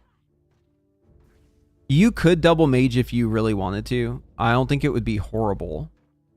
But I'm pretty sure there's just like better classes to stack in pretty much every case. Across the board, I think the only melee that's really good to stack though is Enhancement. Perhaps Assassination. But like Ranged has like a lot of good specs to stack up. So there's like a lot of competition. Because like all the stuff you want to stack is Ranged. Augmentation Invokers, BM Hunters, Warlocks, Shadow Priests. These are all really good specs. And Mage is maybe like the 4th or 5th best range. Right?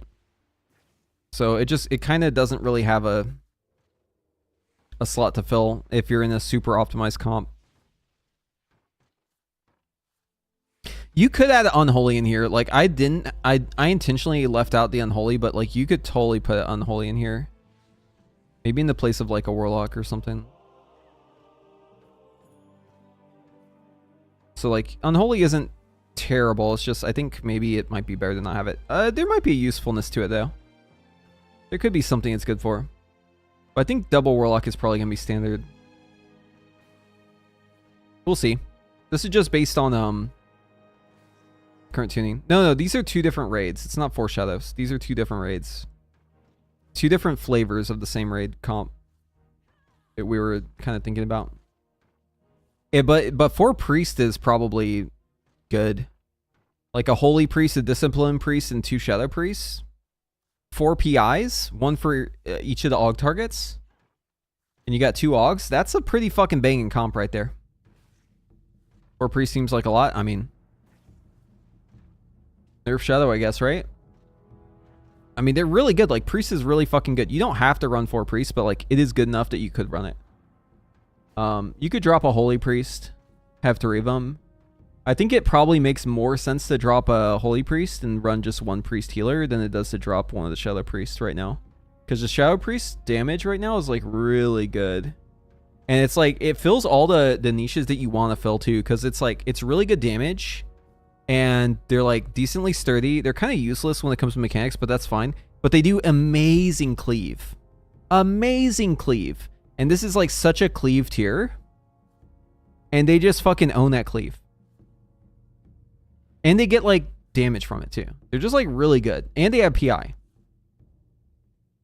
Be right back, one sec.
Only 2 Augs to move them, but I guess Priest can fly and grip.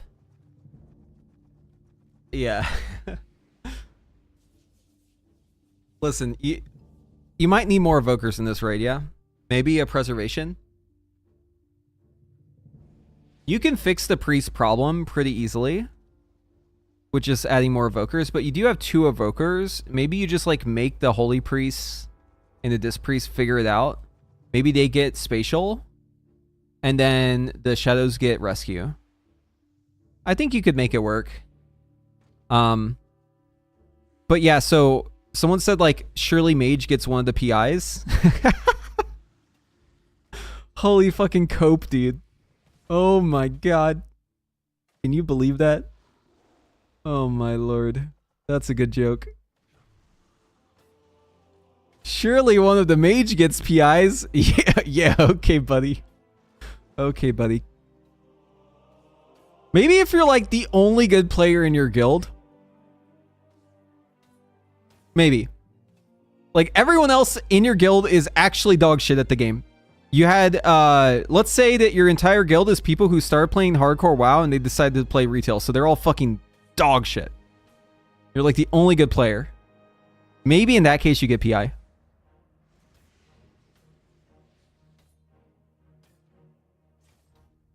But like, let's be real, yeah? The fucking PIs ain't going to you. It's gonna be the Beast Mastery Hunters, it's gonna be the Enhancement Shamans, it's gonna be the Destro Warlocks. Like, it might even be the Assassination Rogue. It is not you. You're not him, man. You're not getting PI. Sorry to say it. Maybe you get it if you're, like, fired up. Or hopeful. Or someone else who's, like, you know... You're just, like, one of those guys who's fucking always on it, right? But, like, for most people, no. You're not getting PI. I don't even think the guys who are in those top guilds are getting it, man. So I'm sorry to say, I don't think it's going to happen. If you're Mythic Plus, I could see it more, right? Because you're playing with Aug, so it's like they don't have another choice. Like, they have to give it to you, right? If you're playing like Shadow Priest, Aug, and you're like the mage in the group, like the priest has no choice but to give it to you.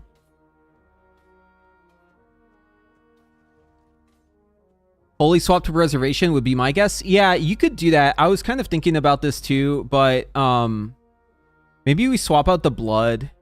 So like if I were to do this, I would first swap the blood out for Prot. And then I would swap the Holy Priest out. Or Holy Paladin out for Preservation, maybe. Like so. And then this would give you one more rescue and one more spatial. And then the Mistweaver, I don't know if you even need a Mistweaver. It could be something different. You could swap the priest back in. Like you could go back Holy here. And then you could add in we need, in this case, we need a monk. So maybe it's like a Windwalker in there somewhere. Maybe we drop one of the Warlocks for like a Windwalker or something.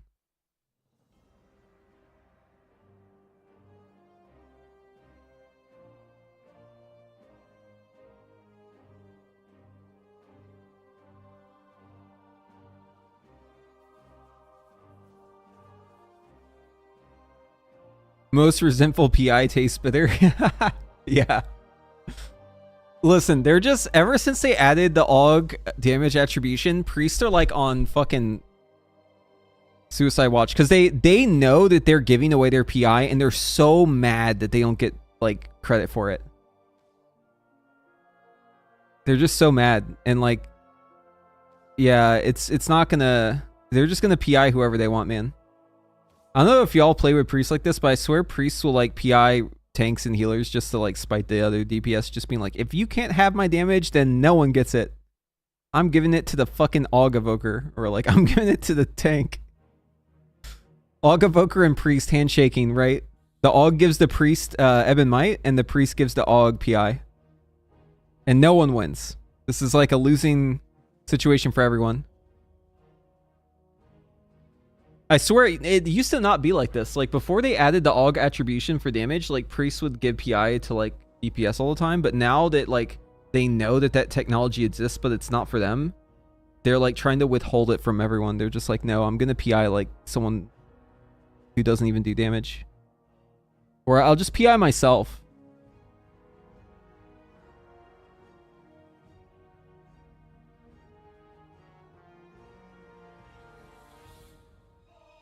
Tank needs more threat to hold aggro on me. Yeah. Yeah, true. Yeah, give the tank more threat by PIing the tank. That makes sense. Bring back single target buff so I can use my int as a bargaining chip. You need focus magic back for that, buddy. Sorry to say. No, see, like, they should just eliminate all those buffs. They should just get rid of them. They're just bad. And delete AUG. And then the game will heal.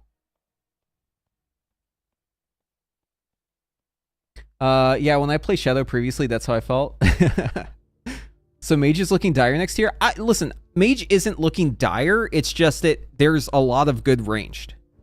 Right? Everything about what is good and bad depends on the context of what else is good and bad and what the composition looks like. So right now we're in a period of World of Warcraft where you have to have all of these little fucking buffs, right? You have to check all these boxes. So it makes making a comp like super fucking hard. Right? So like let's take it down to like the bare necessities, right? So like the buffs you need. So like if we get rid of the other stuff, so it's like all the buffs, and we'll consider Warlock a buff, right? So we'll just take it down to exactly what we need. So like this right here is all the raid buffs, right? So it's over half the raid. But then you also need, let's say, the 2 AUGs, right? Because if AUG is good, you want to run 2 of them. So now you're left with just a couple extra slots, and pretty much what you're trying to do is just like fit everything in while also having all your buffs, right? But you also have to remember that like certain classes are just really good. So what's the best class right now? You have to break it up by what role they are. So like if I'm talking about the best class, best range class, it's probably AUG. But like second best range class, probably Shadow Priest or Warlock. I don't know which one. So let's just throw in a couple of those guys, right? Let's say I want to stack, I want to be like conservative, so I'm just going to stack 2 of each, right? So we got our 2 priests, and then we throw in another Warlock, right? It's like, well, what's good melee? Enhancement. Right? Throw in the second enhancement. Now we have 3 spots left over, but we also have to remember that like we're missing healers. We have no healers in this comp. So we're just going to add in those 3 extra healers. Boom, the comp's done. So there's like basically no wiggle room. Right? Because this comp is done. Like the 3 healers are added in and it's done. GG.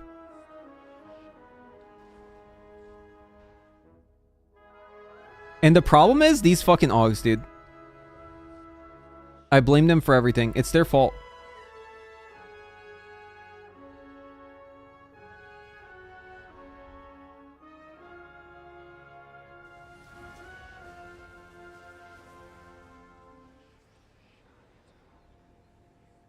Or I guess it's not their fault, but it's what they represent.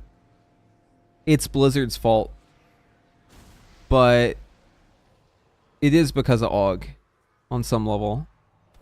It's Blizzard's treatment of augmentation that's the problem.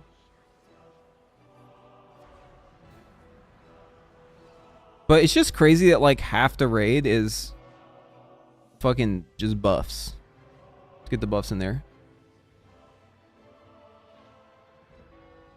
Do you think Blizzard will do more support specs after what happened to the game with AUGs? Dude, if they do, this game is so doomed.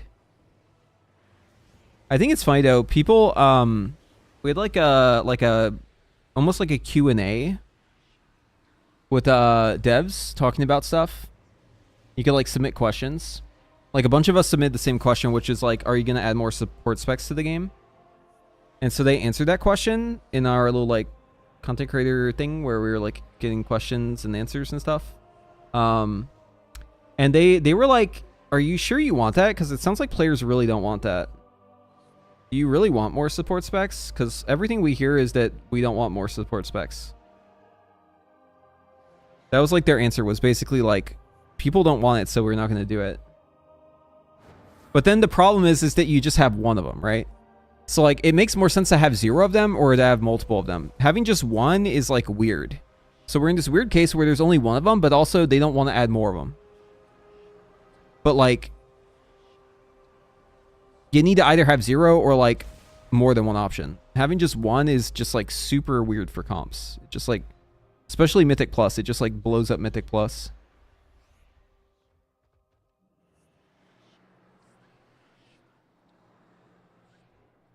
But like, I'm in favor of just having 0. I think the amount of work that they've added to this game, I don't know if this is true because I don't work there, right? Oh, you know what? Speaking of working there, we just need pirate software to work at Blizzard again. That's really what it comes down to. He could fix the game.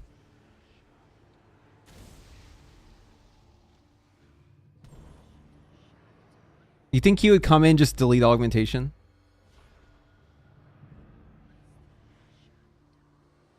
Mana Gem, yeah, he'll delete Mana Gem for sure.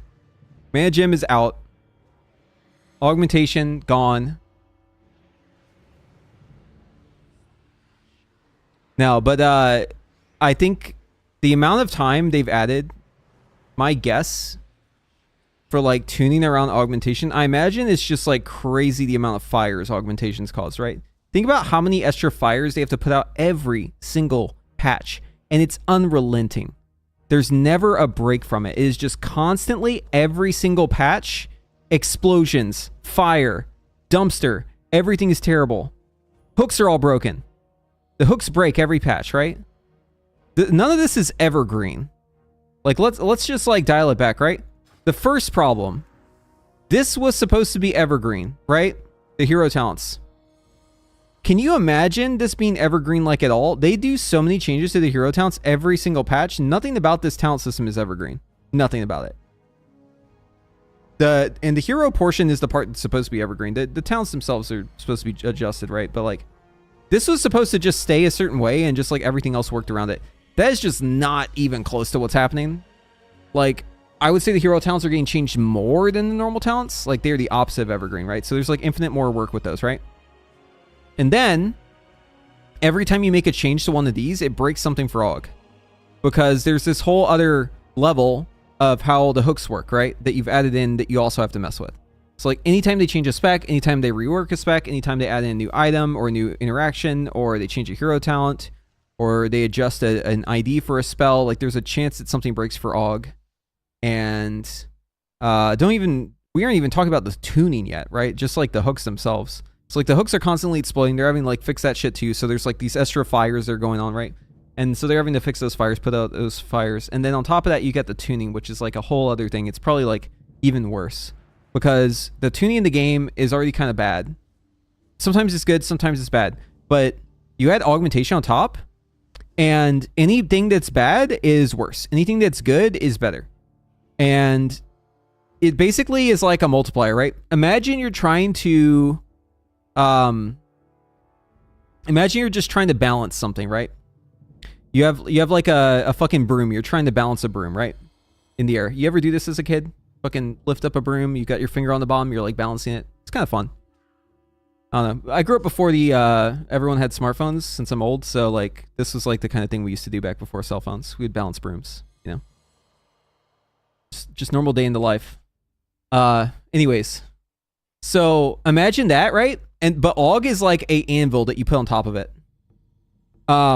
You just can't balance it anymore. Like it like the smallest swing in one direction, there's so much added weight to it, it just multiplies it, and it just goes crashing, right? And it's fucking splat. You explode into blood and guts, right? Like you cannot balance this thing because it's too top heavy now because of augmentation. And then augmentation is like bad to balance on its own. Like it's already like this huge undertaking to like try and balance augmentation with the current implementation. I don't think they can do it. I don't think they can do it with the current design. It is because if they balance it, it's bad. It has to be overpowered for it to be good. Because the average player and the average players that they're playing with are like not good, right? So they have to balance it to be like good with those people, which means it's broken for the good players. But if they try to balance it so it's not broken, then it's going to be bad for everyone else. 90% of the player base is going to be bricked for. So like they can't balance it, right? Like with the current design, like they need to fix it before they can balance it. So like that is already a problem just on its own, just in the vacuum, AUG balance on its own is already really fucking crazy bad.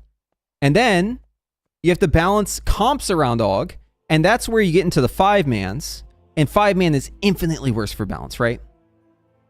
Infinitely worse. At least in the raid, there's enough slots where if something's like in balance, there's like almost a counterweight on it.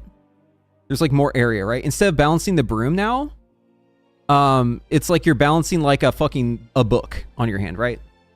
Because there's like more surface area, right? So it's like easier to balance. But in like 5-man, it just, you're pinpointing it, right? It becomes like infinitely harder to balance in a scenario like that. And especially if an AUG is in there because they're taking up a slot. So it's actually 4. And then, but actually it's 2 because it's 2 other DPS, right? And this just becomes like an impossible problem. And if they can't balance the game like without it, then how the fuck are they going to balance the game with it? And I don't even blame them. I don't even really blame them because I don't think they can really balance the game while AUG exists. They can do their best, but like I don't know if they can do it. And I just think it's a bad thing for the game. Like I think if AUG was just deleted, like the game would be, or like vastly reworked. It would be easier for everyone. Easier for us, easier for them, more healthy gameplay, just like I like the concept of augmentation, but the implementation seems really unhealthy. And the effect it has on the game as a whole is just really unhealthy. And I know a lot of people like it, and I don't want them to not be able to play the spec that they like. Because I empathize that they enjoy augmentation. But it needs to be changed. Like, it needs to have something drastic happen to it. These little things that they do that chip away at it, it's never going to happen, right? People have said AUG is dead so many times. Every time they make a big AUG change, you see all this crying, oh, AUG is dead, AUG is dead. And then what happens afterwards? You tell me, chat, what happens afterwards? Every time. Every single time this happens, what happens afterwards? I'll tell you what happens. It's overpowered. Every time. It's always OP in the end. So, like, the math ain't mathin', right?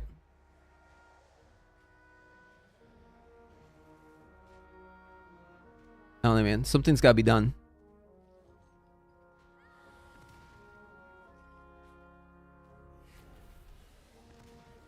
Anyways.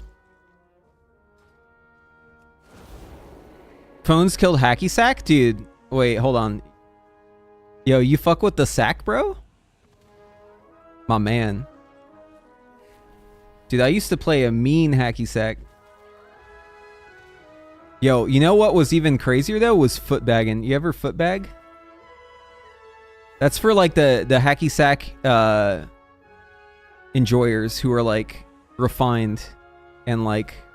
That's the, like, elitist. It's, like, the top 1% hacky sackers. They footbag. They're like, oh, hacky sack. No, it's footbagging. It's actually different, though. You have, like, instead of a hacky sack, like a normal one you buy at, like, a fair or something like that, where they're, like, lightweight and the weight distribution, it's, like, equal across it, right? For the most part. It's, like, a smaller sack, and they're, like, special made so that they have, like, little pockets on the inside, and then you have, like, lead beads on the inside that have like a lot of weight, so it sits really nicely. And shit, I might have one laying around. I used to footbag back in my day. I'm trying to look around my desk. I used to keep it around here, but anyways, so it has like a lot of weight on it, right? So it's easy for it to like land and not bounce. So what you did with it is, instead of like hitting it with your foot, you would catch it with your foot. So like, hold on.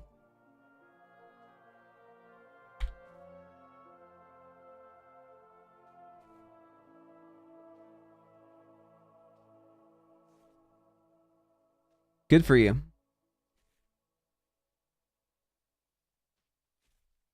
Yo, check this out. So watch. So he's gonna do some hits, right? But then watch. He's gonna do some crazy shit here in a sec. This is like the normal version, right? This is what you're probably used to. But here's the foot bagging. See this shit? So you catch it with your foot and then you throw it up. You do like the tricks, right?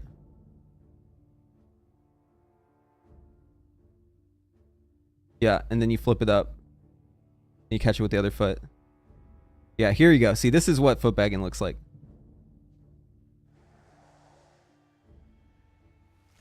Okay, that one's really fucking hard. I've never been able to do that one. I could only do like maybe 1 or 2 of these back in the day. I could probably do none of them now. Dude, if I tried this today, I bet you I would like snap my fucking ankles. Holy, okay. This guy's a fucking legend. I guess this is like the champion. Yo, what? This guy's popping off, dude. Holy. Okay, the head thing is not that hard. That one's fucking insane. I don't even know what the name of that one is. I forget all the names, but yeah, some of that shit, dude, yeah. What a fucking champion. But yeah, dude, okay, so you see like people hacky sacking and then you bust out the foot bag and you do shit like this. Or at least like maybe 1 or 2 of the tricks that he did. And everyone's like, what? It just like blows everyone's mind.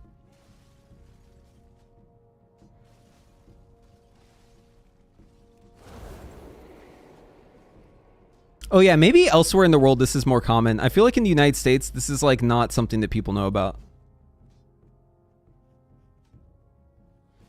Yeah, it's like a half-filled bag. Yeah, I remember we would take the beads like before I like knew that it was like a separate thing and I like bought like, dude, okay, this is so fucking stupid. I ordered, it was like on eBay because this is like back in the day, right?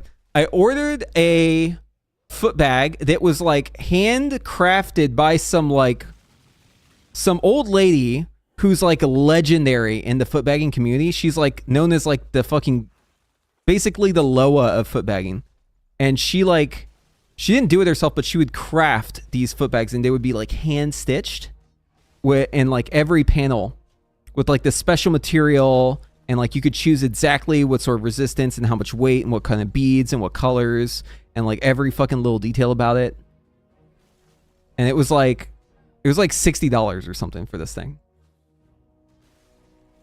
But before I had one of those, which is a ridiculous purchase, by the way.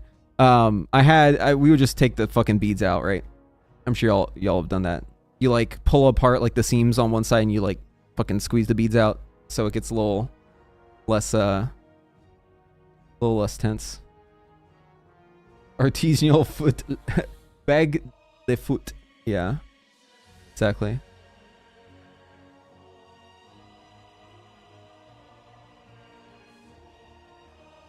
Okay. Yeah, so I just wanted to discuss a little PTR stuff. I ended up, dude, I've actually just been yapping here in front of the target dummies for like 2 hours. I was gonna get on and actually do like a Mythic Plus key, but then I ended up just having a conversation with y'all. But it's been a good convo, I think. You've learned that I used to balance brooms and used to foot bag, and that Arcane is doomed and augmentation needs to be deleted. I think if I were to summarize it, like AI summary, that's what it would be.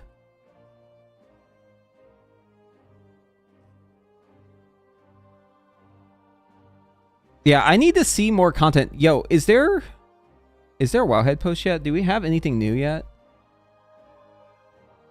I feel like I would have been pinged by now if something came out.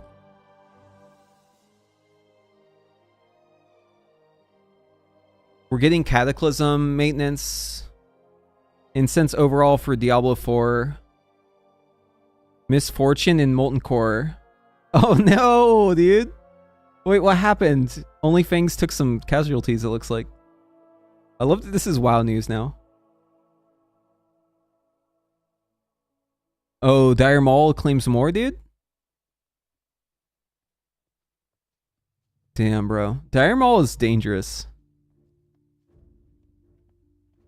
This is a cool little recap that they're doing. Listen, I'm not like a hater. I think it's kind of funny that they're doing stuff like this. It's a good idea. I bet you a lot of people clicked on this. Bandy died. Oh no. Oh, dude, these guys. She's gonna get flung. Watch. Oh wait. Oh. Wait, what the fuck? She got... Oh, dude, that's so unfair. Wait, hold on. This is like Mythic Plus, dude. What's funny is like this is a problem you see in Mythic Plus right now. And it's been a problem since back in the day. Like you can see it was a problem even back in the day. So what happened here is these mobs all do a cast, right? So watch what happens. So she has the debuff, like a little fire debuff. And then she gets like this Incite Flame, right? So you take like more fire damage. You have like less fire resist. And then watch. Right here, boom. See that? So like in Mythic Plus, this is what happens all the time. Is you'll have two mobs casting on you at the same time. And you won't realize it. You'll realize it like after it happens, right? Because there's like no way to like react in time. But basically it's like if you're unlucky, the mobs can all look at you at the same time and they can all cast their spell. And look, she's just dead. Just instant death. Like that cast hits for, it says 2,978. How much was the first one? 2,400. So yeah, all it takes is two of these to hit you at the same time and you're fucking cooked.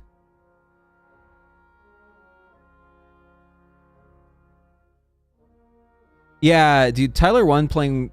Dude, it's funny. I've got a buddy in real life who, is like a huge Tyler 1 fan and just like loves classic WoW, and this is like his dream come true.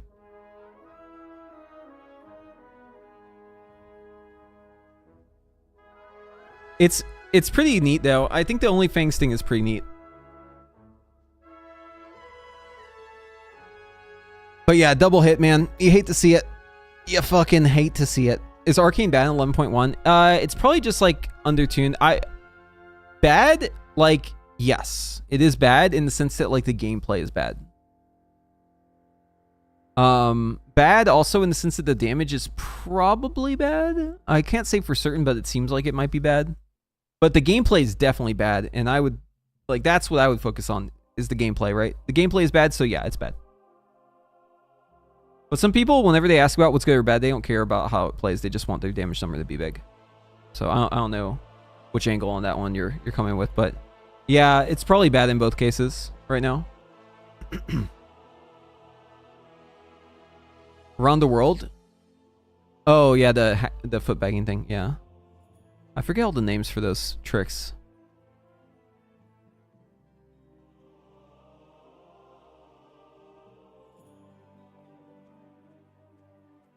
But yeah, I was hoping to get more WoW news. I mean, we should be getting 11.1 news. Dude, Priest is really good. Yeah, Priest is really fucking good right now. Yeah, I'm hoping to get more news. I think that we'll get more news probably tomorrow or the next day. I guess technically we could get news still, because like right now in California, it's like 3:19, right? Or is it 4? Or sorry, 2. It's like they're like way behind us, right? So like there's still plenty of time in the day for them. We could get news today. It could happen. I'm probably gonna try and see if any news comes out here. We might. Okay, so I want to keep the WoW discussion happening, but I'm just standing here, so I kind of want to do something else while we chat. But let's keep talking about the mage stuff while we do this.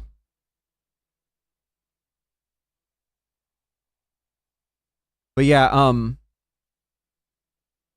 3 p.m. Yeah, PST. That sounds right to me.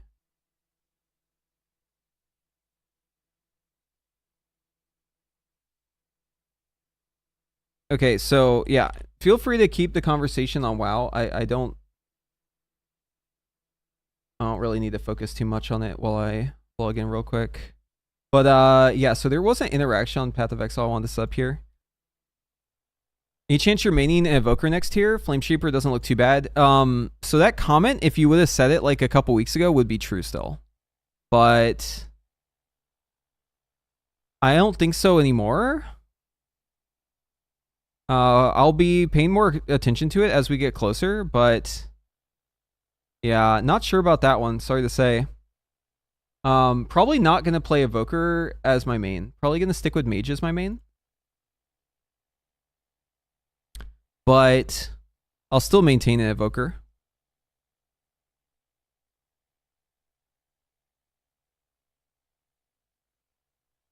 Okay, so what I'm saying up here is gas arrow. But as Invoker, so it's gonna be a little different than what I would do for Deadeye. So this is something I pulled. There's a creator I like to watch for Path of Exile 2 stuff. Rue is his name. He's always cooking up weird, wacky shit. I like to like basically follow along with him because he never like, whenever I'm watching him, he's always like putting it together as he goes, and usually he has to like level a new character to do it. And what I'll do is I'll like basically go alongside and try to keep up and try and guess what he'll do to try and get better at learning how to like make these builds, because I'd like to learn it myself. And so here's what he has, and this is something that I had kind of already set up for not the same build, but kind of a similar build, but starting as Invoker instead of Deadeye. And I'm actually pretty like, I have a controlled metamorphosis for all this already. I was thinking about using that. But yeah, fairly close. But we're gonna try to make this work, but as Invoker instead of Deadeye, because I don't think Deadeye really has like that big of a advantage over Invoker for this build. Like Invoker gets so it gets like Spirit for free, and you can avoid having to use any pen. You don't have to run any LA pen as long as you're critting. It's a crit gas arrow build. Using Death's Harp, but we're using North Paw to like fix the Death's Harp, because Death's Harp is a weapon that it basically has like no crit on it, but it has like really good crit bonuses. So you have to have another item to fix your crit chance, or else it just doesn't work out. That should be enough to remove this, yeah? Is there some... Oh, right here. Should be able to unslot this now. Wait, was I able to just remove that without actually saving it? Oh, it auto-saved, okay. Yeah, anyways. You believe 11.1 is coming out soon? I'm guessing like in a month. I'm guessing like basically at the start of March. That's if I had to guess.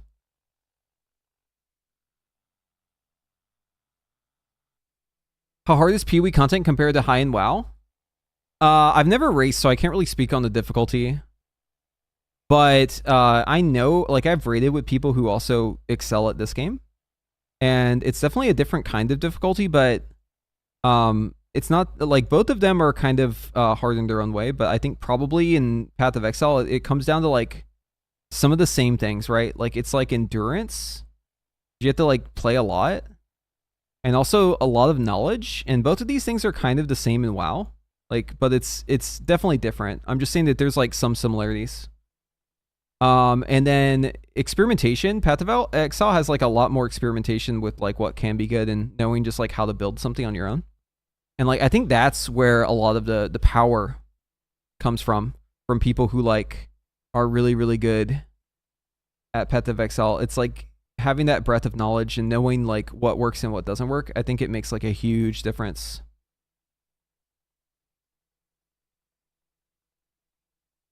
Okay, so red is like for maps, and then blue is like single target. I think we're gonna probably...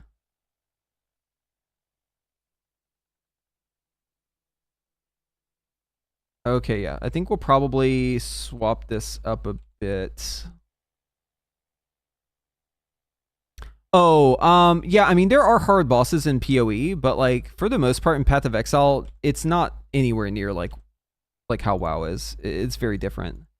Because like in Path of Exile, it's an ARPG, right? So like you can basically build your character a certain way so that you just like destroy the content. You just like annihilate it, right? So in WoW, there's like a cap to how strong your character can be. Because like, let's say you're like best in slot and all that.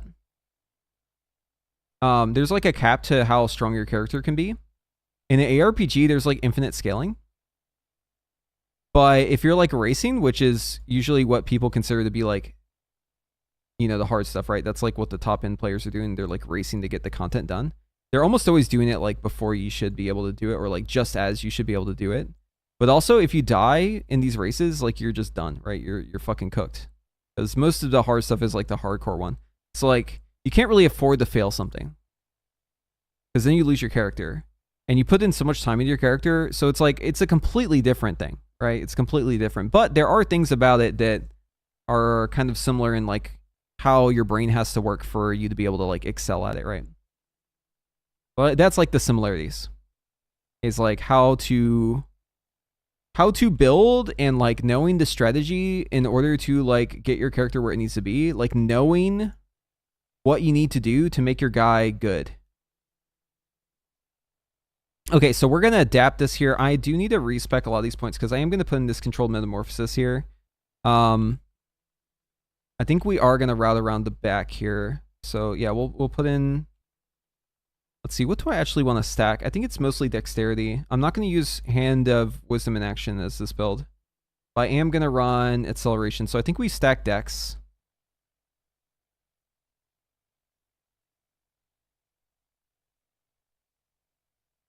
And then I need to connect this over here. And then we're going to be able to cut out the middle once I do this. So just like as a crash course on this game, so this is like how you build your character, or like one of the ways. It's like your talents. You could think about it like that. Like this is like your talents. But there's like two different kind of things you're trying to do here, right? So the first goal is to obviously get the nodes that are good, that like give you what you want, and like to synergize the nodes with what gives your character a lot of strength. The second thing is how to path to them. So you basically got like two different categories that things kind of fall into. One is just like the nodes themselves. The other are like the travel nodes, right? That's the way between. And you want to minimize the travel nodes, but sometimes you do need to travel a lot. Yeah, so I don't think I want any of these here. I'm just going to get rid of all these. I don't want to run any pen. So this setup here, we're running pen. Hold on, let me actually change this. Let's go. I'm going to save this first.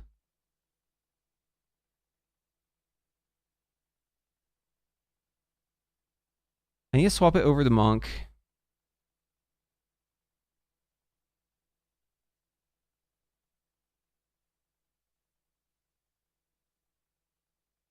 Making a character to kill a boss is a significantly bigger part than actually playing knowing the said boss. Yeah, that's right.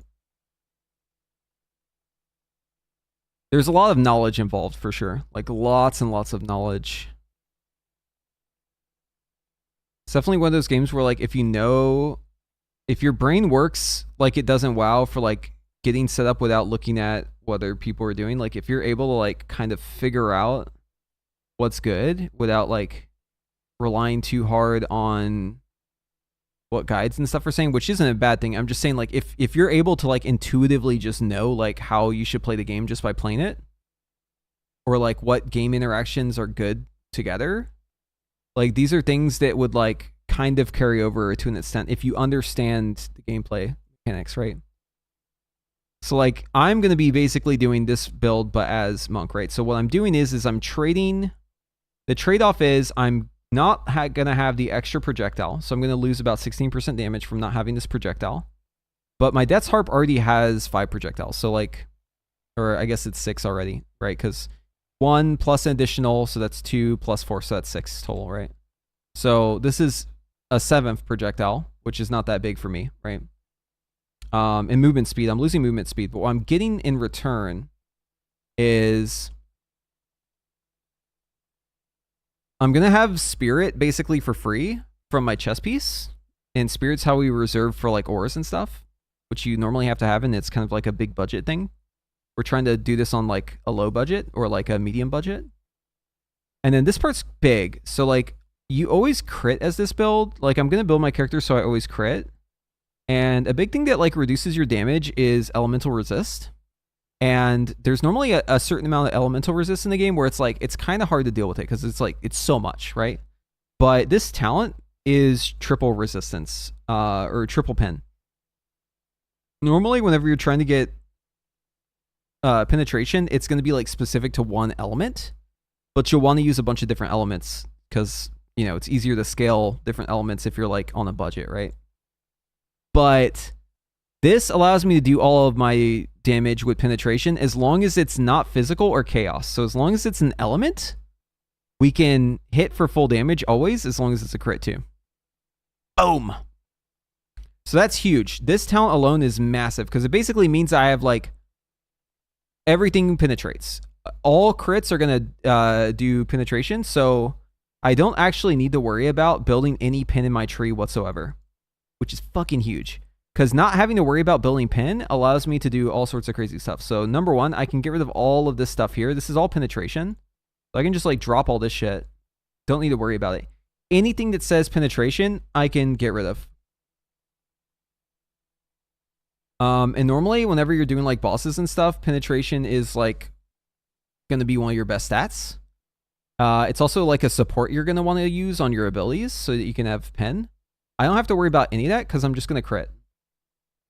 I'm just going to always crit, so I don't need to penetrate anything. So, yeah, GG. For clear, it's not going to make too big of a difference because, you know, you can just avoid doing maps that have, like, super high penetration stuff going on. But yeah, let's see. Movement speed, accuracy. So I'm probably going to cut out some of these nodes.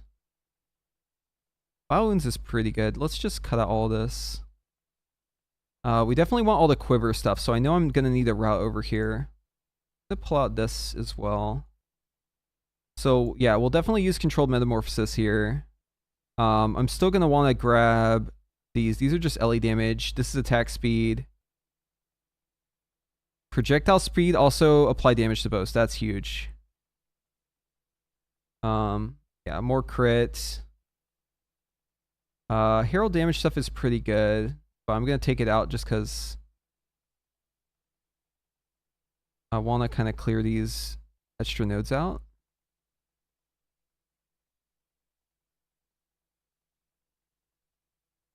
Okay. So let's start with the baseline. Items, North Paw, let's import mine.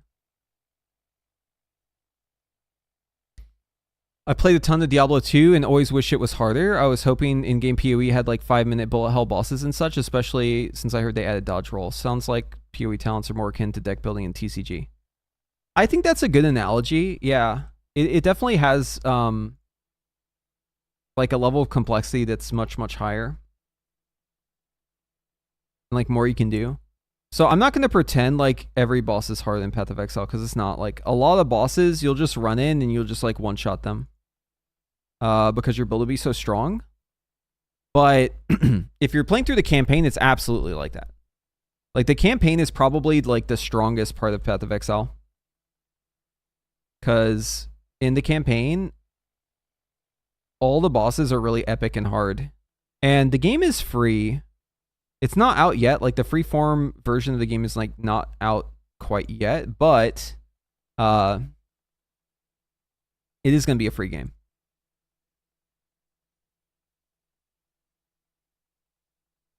Okay.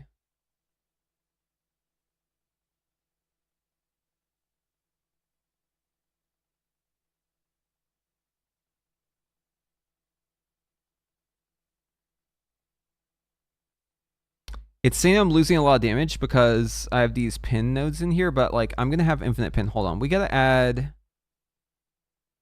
our elemental penetration before I move on, or else this is gonna give me like false positives the whole time.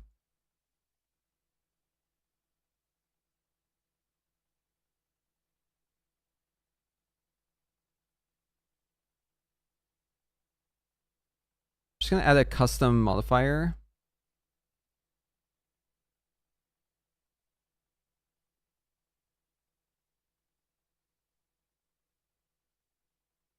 Wait, did that work?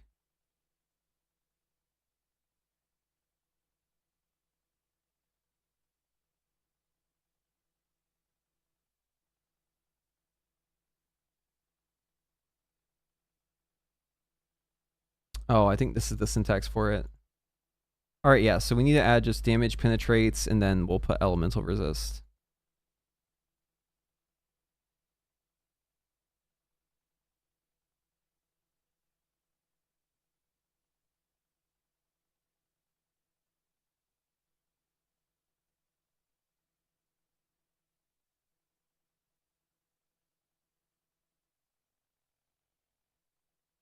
Okay, I think this one should work now.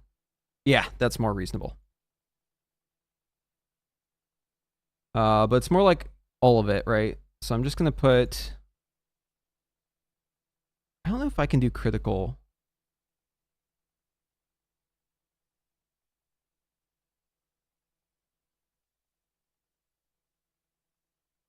What's my crit chance here?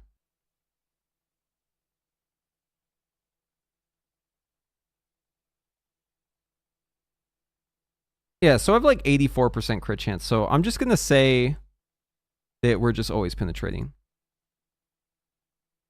Okay, my bow is like not that bad then.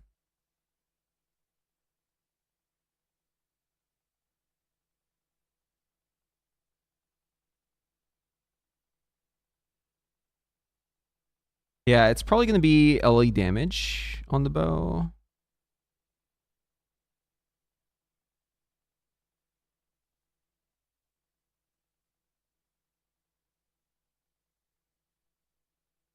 Oh, I could also do critical damage.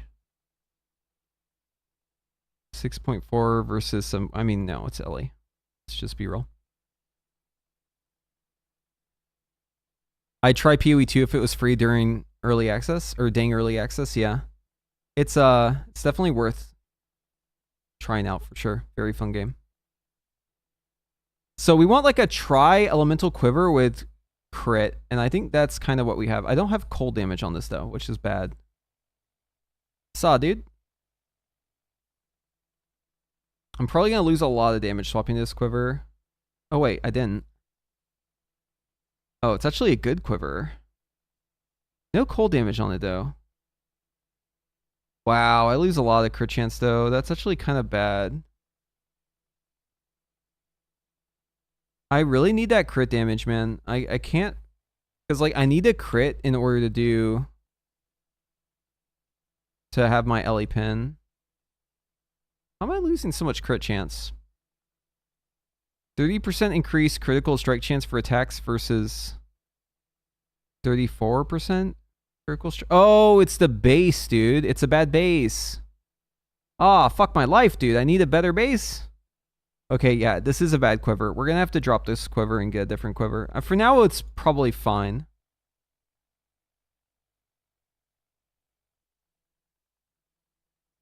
Yeah, okay, so I need to just focus on like what I need to do right now to fix the character. We need to have cold damage on the rings. Cold damage on the rings matters a lot. And then resistances, and obviously having like other damage stuff on it's fine too. These rings are probably okay. I need to get a radiant. Where's the helmet? So the idea is there's an interaction here. Super well-known interaction.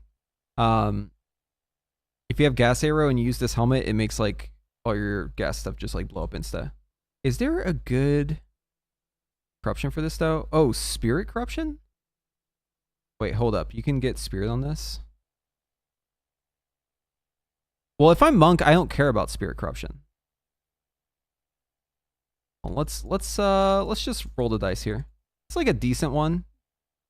21 out of 25, 97. Yeah, might as well slam it.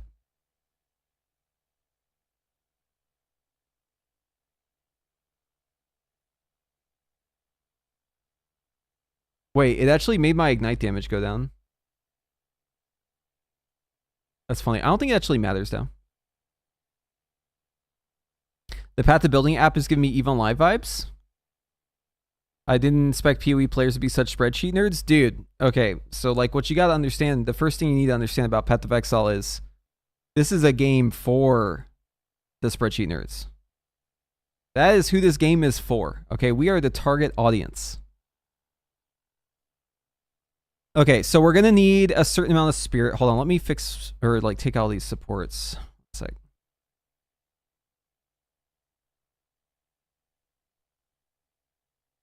I'm not gonna play Lightning Arrow, Lightning Rod anymore. I'm gonna sell these.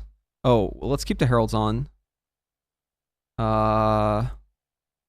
We don't need Elemental Invocations anymore. Ghost Dance I'll still use. Grim Feast will be good. And then Blink is on and off, like a swap, weapon swap. I'll probably end up still using Blink. I like this weapon swap Blink tech. I don't have the int for it right now because I need to respec my character, but the idea is you put raise shield on your left click because it's like insta weapon swap. And then you put blink so it's only on your weapon swap. So it's only on your second slot. And you use a shield that gives you cooldown reduction on it. And then all you need to do is just left click and press the spacebar and you'll blink. And then you swap back to your bow whenever you attack. So it basically gives you blink for free. And the amount of spirit you reserve for it is 60. Because it takes 60 to reserve both heralds. And blink also costs 60. So it's basically like whenever you're not in your martial weapon, whenever you want to just run around fast, you can swap to blink. And then whenever you want to stand still and do stuff, you just swap off of blink. It's actually really nice. It does take up your weapon swap though. So this is only viable if you like don't really want a weapon swap to like something else for bossing or if your weapon swap is like for trigger spells. So like you'd have like a wand or something, which is what I used to have.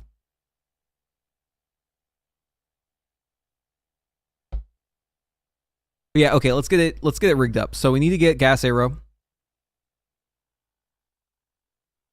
Do I have enough dexterity? Yeah. Okay, and then we need to get slots on it. I'm not going to go too crazy on it yet. I'm just going to go with a 5 link here. We do want to quality this though. Okay, because that gives us more explosion radius on it. And then we want conk effect on this. So the idea with gas arrow is like normally in a situation like this, I would say we actually want magnified effect because basically we're going to shoot this thing and it's going to blow up. This gas here, it's not blowing up right now because there's no mobs for me to ignite with my helmet. But if I was to like, you know, do this instead.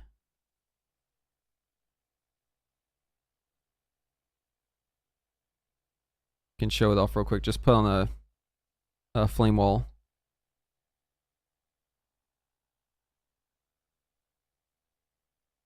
So the idea is like if I do fire, right?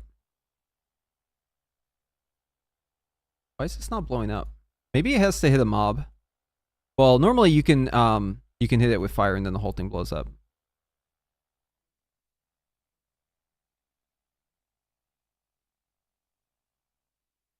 Do a quick witch.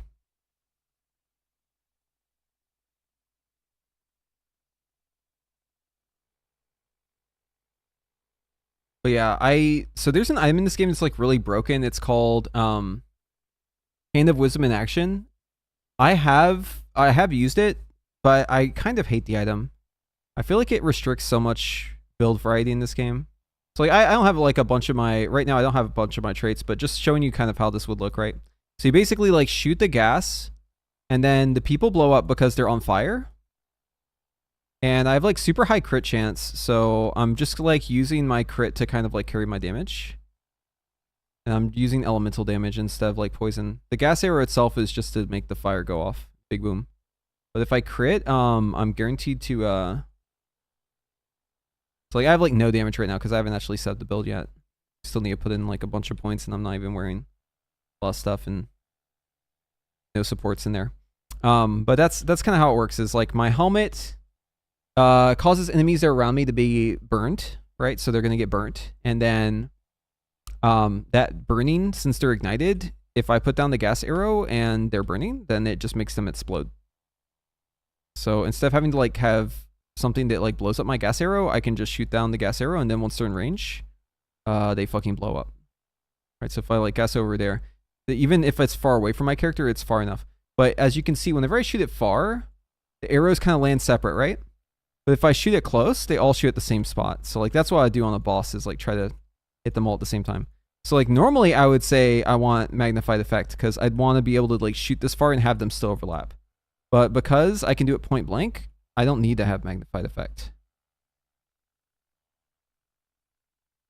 Usually conk effect, like if you're playing like something like grenades, it would actually be like a nerf because your grenade explosions always go like a certain distance from your character. It's like really hard to like shoot them exactly at your feet because they have like a fuse duration and they bounce. But in this case, we luckily don't have to worry about that. Fire Mage the thing, it's probably Frost Mage if I'm being honest with you. But you can always hope, right? Can always hope.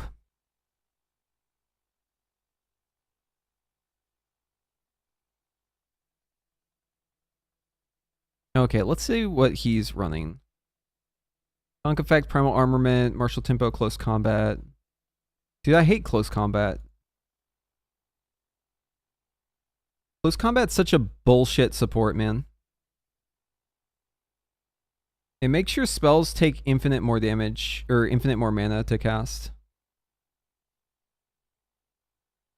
Back to the hideout. But yeah, Frost has like infinite RNG. Kind of annoying. Dude, I'm gonna have such mana issues, man, if I fucking put close combat in this. It's just over if I do that. It is so fucking over if I put that one in. Oh, Immolate's just free damage. We should do that one.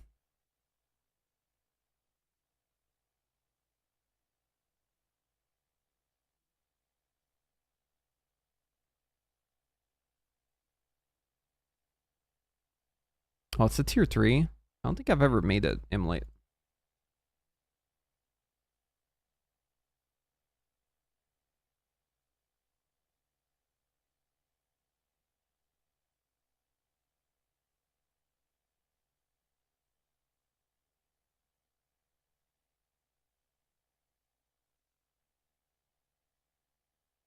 Good, it doesn't make my mana go up. Very good, very good. Yeah, we'll just stick with this for now. I think Ice Bite is what I would add as my 6-link slot on this.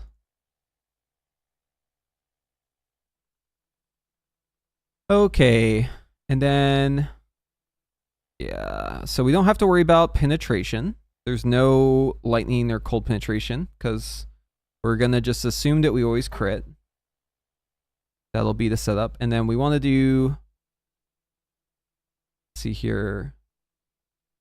Okay, so with this setup, we're not infusing either of these. Hurl device, magnified effect, long shot, conduction, cold mastery, ambush. Yeah, okay, so I need to have a lot of cold damage built into my character. I need to have like rings that have a fuckload of cold damage on them.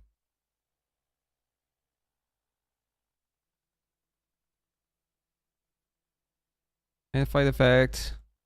Yes. Long shot. Yes. Conduction. Yes. This is like how I already had it set up, I think. Cold mastery. Literally, yes. Okay. All the same shit.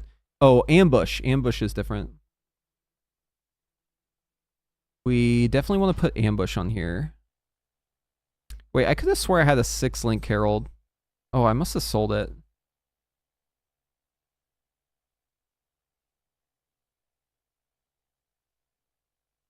I think we actually put ambush on this instead of cold mastery.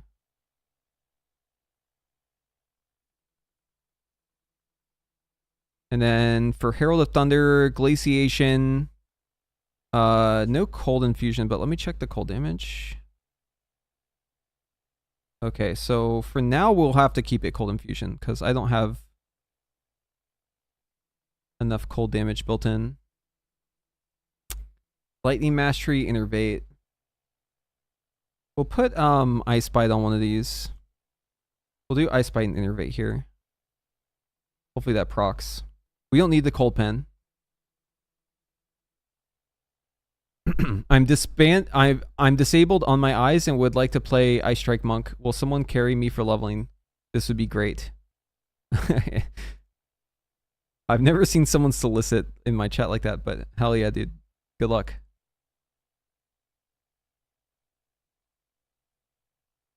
Good luck. It's okay if you play not Ice Strike, but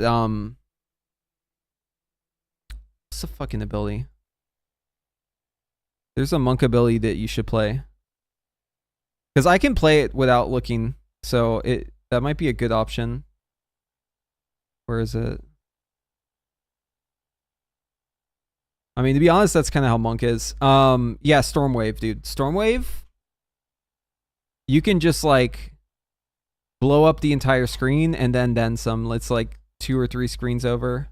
That's a really good one. Ice Strike is fine too.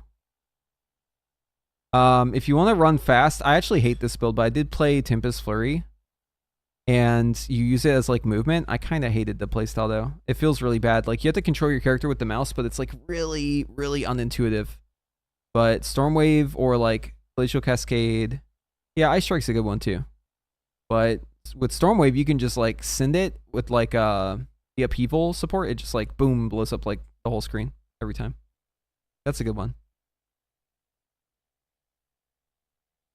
Just let the heralds do their work, right? You just need heralds and GG. Vine arrow.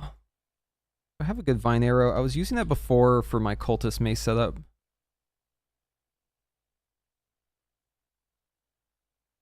Okay, we'll use this one.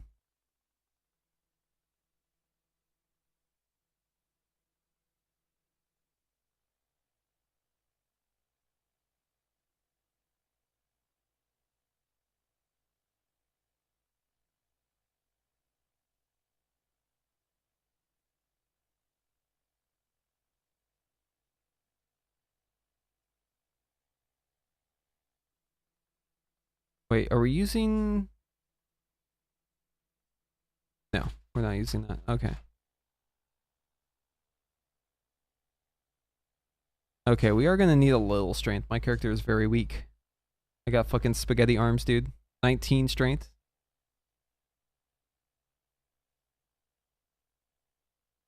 I think I do need an ingenuity, though. How much is it if I swap to my belt?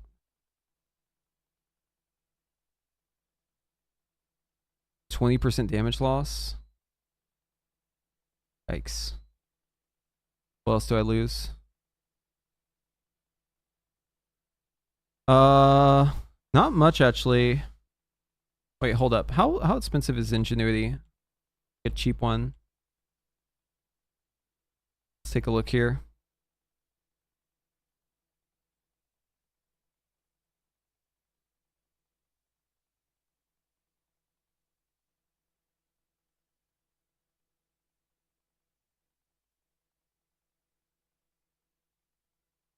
But yeah, really hoping that sometime this week we get news on what sort of tuning we're getting for Mage. Would like to know what we're in for. If they're going to be changing Arcane anymore. These sort of things would be good to know. 40%. This one is 78%. How much would it be for a 78%er? What is the minimum price? 22 divine. Okay, I don't want to spend that much. Well, if we did like 58. 5 divine. You know, I could spend 5 divines on one of these. That's fine.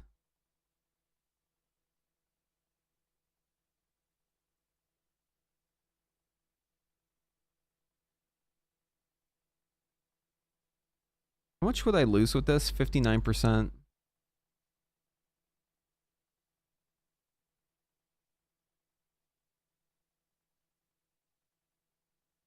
Like a 5% damage loss. Who gives a fuck?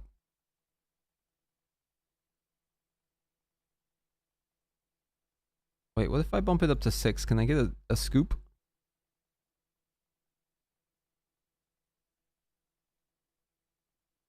No, it looks like the break point is this 5. Go and grab it. Or someone else does.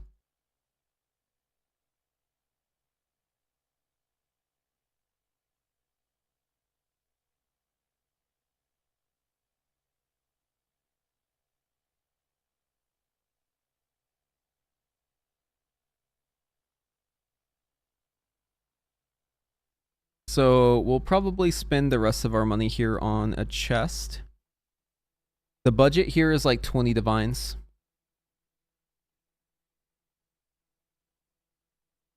Yo, Handicap Gaming, did someone hit you up yet? Someone help this guy out. Yeah, I'm thinking like 20, 25 probably in total. I don't know. Some of this stuff I've had for a while. I crafted this myself. It's a 4 arrows bow. That was pretty good. It's unfortunate the crit didn't roll up too, but we'll take what we can get. Anyways, yeah, so we need to do evasion and energy shield. And we'll do body armor. And then we don't care about spirit at all.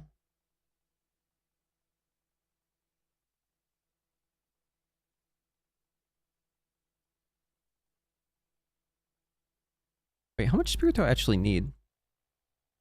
So I have Herald of Ice, Herald of Thunder, Ghost Dance already. I want to run...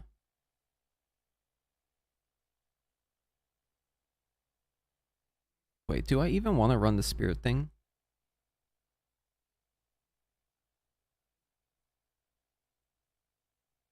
The skills gain more energy. I would need to have triggered spells for that to be good. What could I trigger? I could trigger Eye of Winter. Maybe I do run Spirit.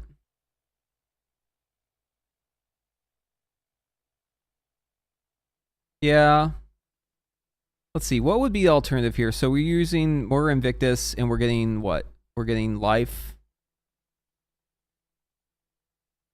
That's it. We're just getting life.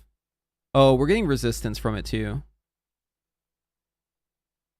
Okay, so I don't need something crazy, but I do want like a decent chest. So nothing like too crazy. Let's say, okay, so we get 6.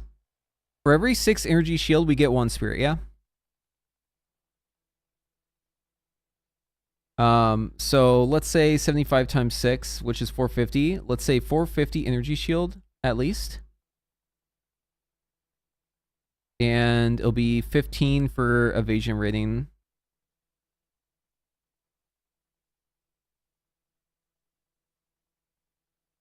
So like 1,125 be like a starting point.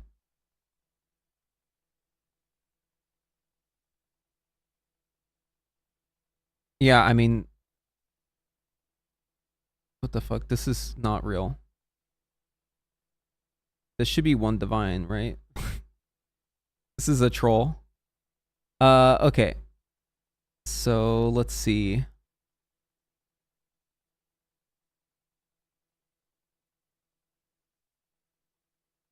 You know, I might be able to get by without having to spend much at all on this. Hold on. What if I did more? What if I wanted life on it?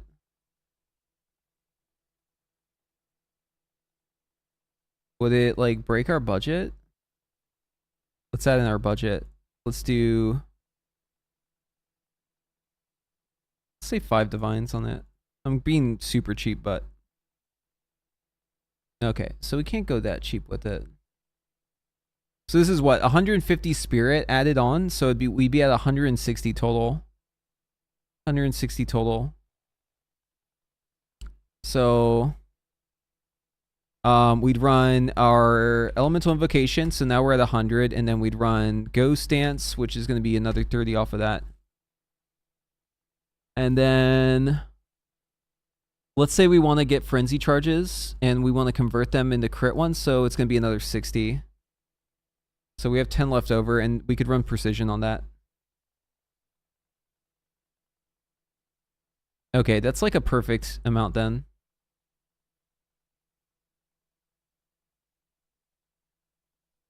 Oh, we want to run cannibalism though. Wait, so how much is that total then? So right now I have 10. That means we need 5 more. So instead of having these totals, we do need a little bit more. We need 5 more in total. So it's either 30 more energy shield, or it's like quite a bit more evasion. But if it says 480 energy shield, then we're good. Like this one would be fine. Oh, and it's got life on it too. Kind of nice.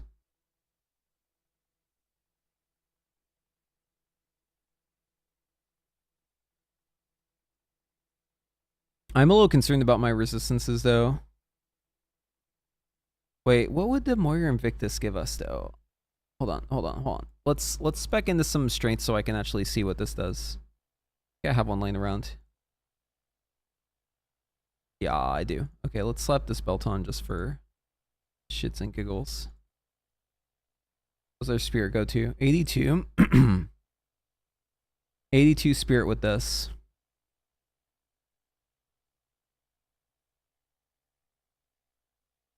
Okay, so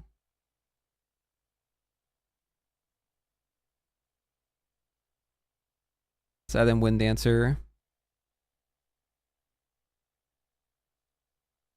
Okay, so we have Herald of Ice, we have Herald of Thunder, Ghost Dance, Wind Dancer.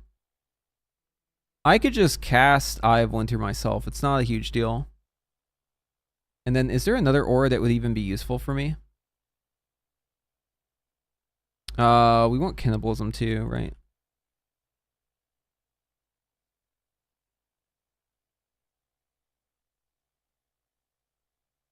And then we still have 30 left over.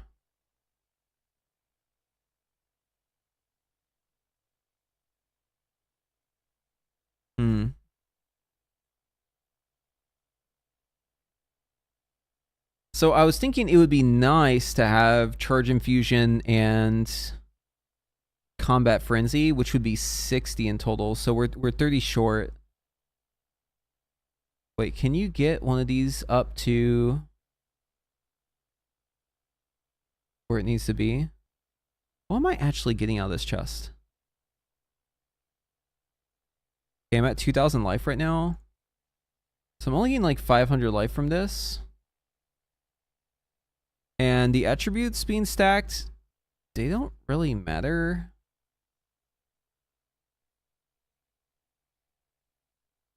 It's like a decent chunk, but it's not like anything crazy.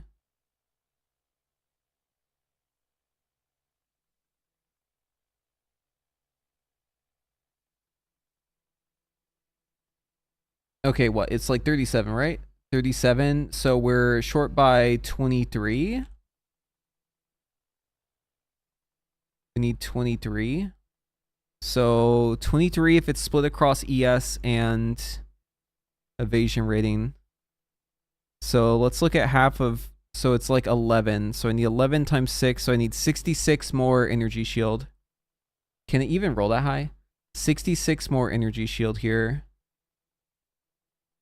So it'd be 276. Yes. That's 66 plus the 210. Yep, we're good. And then we need to have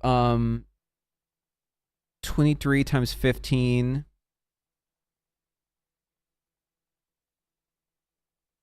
$345 more evasion. Can it even roll this high? I don't think it can.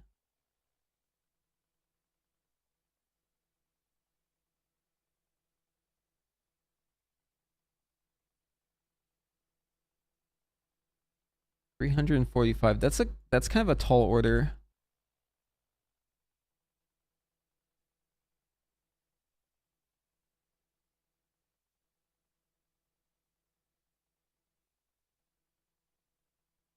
Can it even go this high? No. What is the highest roll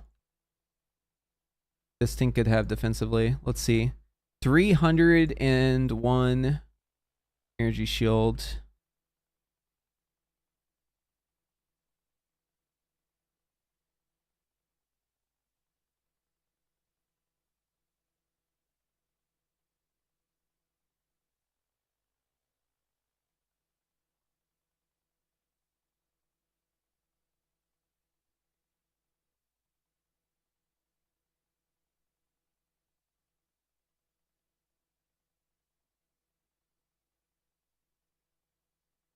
I don't think we get there. I don't think it goes that high.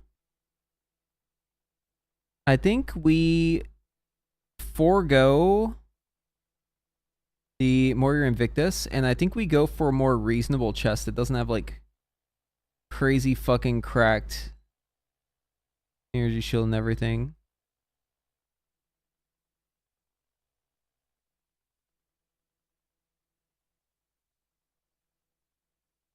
It's what, 562 minus 804.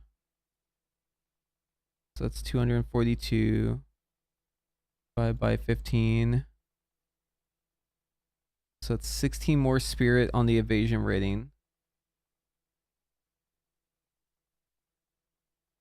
So we're getting 16 spirit there, and then how much is it getting on the ES? ES is 89.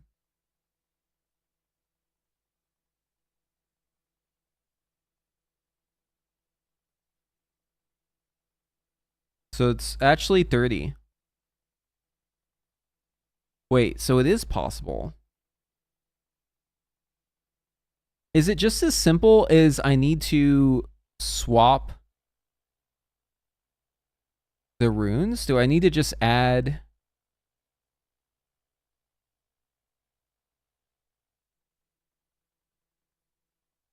Do I need to just swap these over? Hold on, let's see.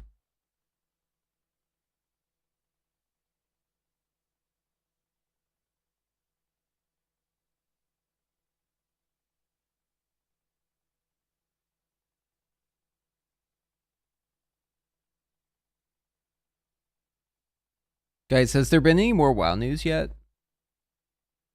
Anything else going on here? 3 spirit. 3 spirit.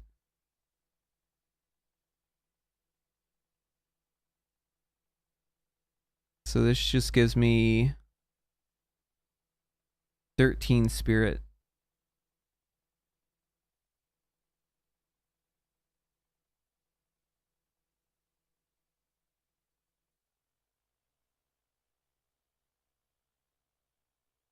I'm short 10. I'm short 10.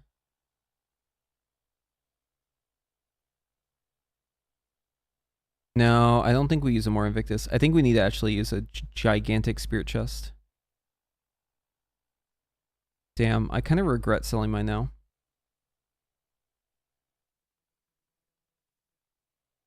Okay, well, it was a good thought.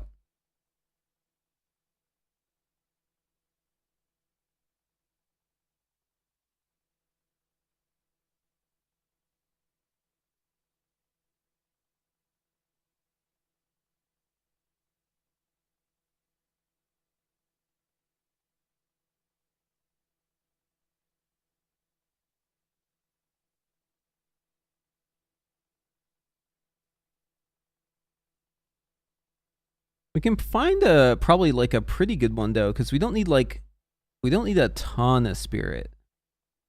We just need like a decent chunk. And we don't need any spirit on the chest, which is huge. No spirit required on the chest. So let's go ahead and iterate all the things we want. So like dexterity would be good. Int would be good. Any form of resistance is good.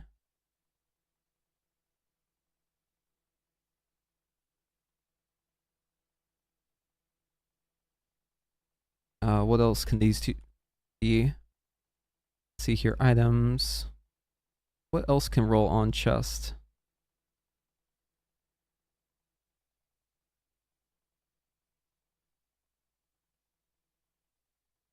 We're looking for dex int chest.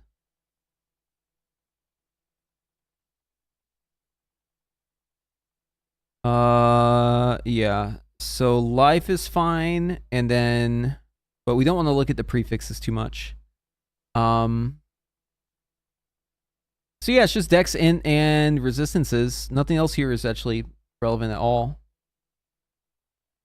Cool.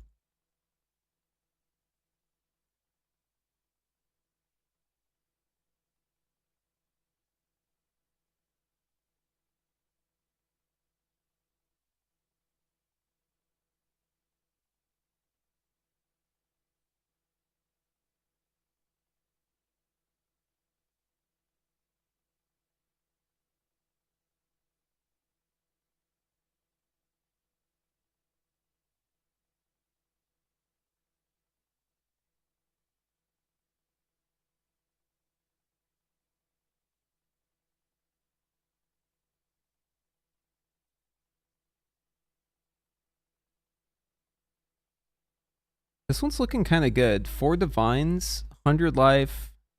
It's got 50 resistance on it. Do I even need the resistance though? What are my resistances at? Okay, hold on. We gotta get the ingenuity on first. I think that's the first step.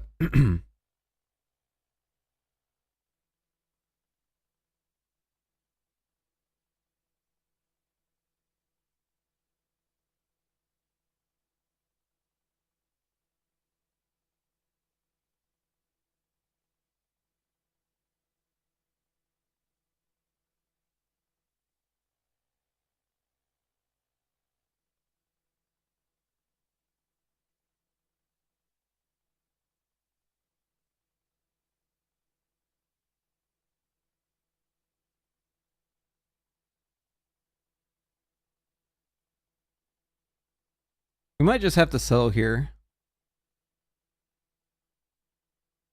I don't think this is real. Either that or this guy's getting bombarded with people asking for it.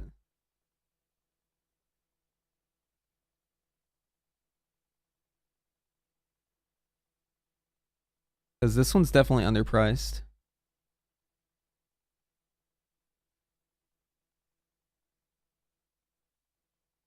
Oh, I didn't consider... Wait, hold on. What sort of corruptions are there on belts too? It's like what? Life, increased armor, intelligence, dexterity. Okay. Evasion rating. That one's pretty good.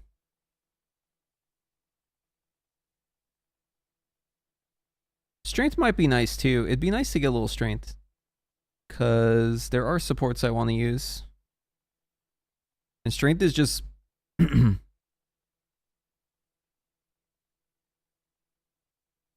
just like life in another form. It's just life but more useful.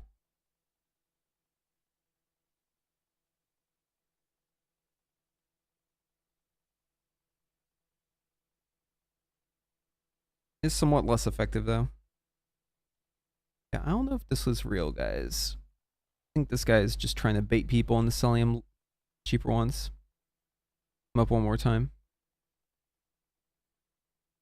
Go and drop the spec down.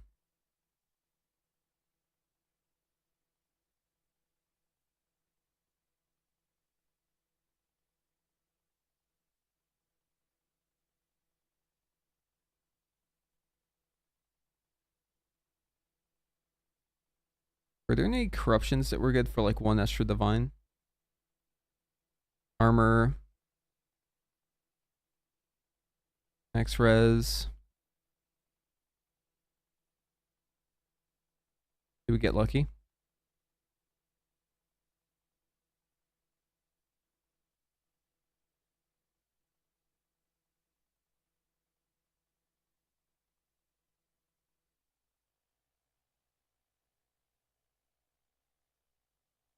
Dude, the trading in this game is actually so fucking cringe. I hate it.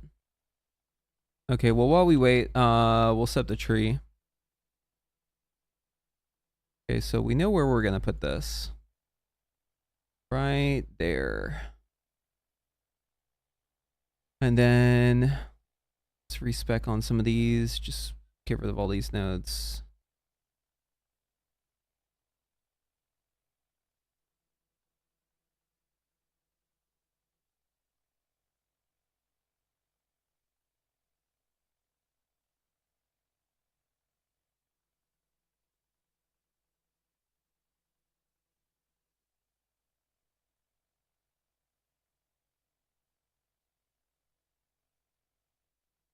Do we take Movement Strike? Yeah, we do. Oh, we got movement on this one too. Yeah, this is just a really good controlled metamorphosis spot. Okay, so that'll cut a little bit back on our resistance as well. So that's fine. Yo, what's up, Blood? Good. We want the crit chance. I think I want like all the crit chance.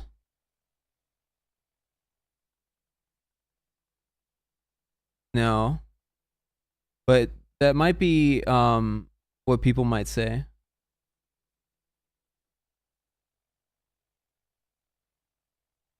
You know what? I actually recognize your name. I think I remember you from before. Hold on. Let's take a look.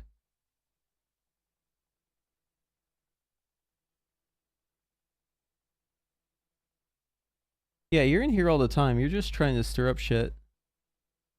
Right. You get a warning for now.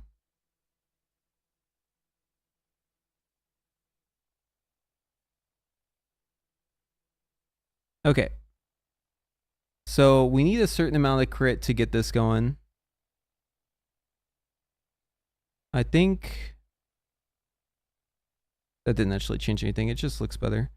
Okay, I think we definitely want critical exploit still. So I'm using North Paw to try and have enough crit for the gas arrow. Oh, we lack on dexterity right now because I took out some of these notes. Maybe.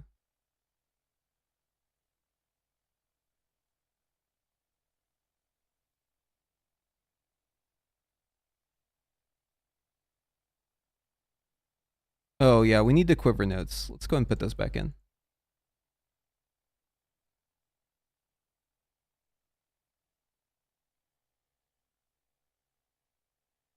There we go.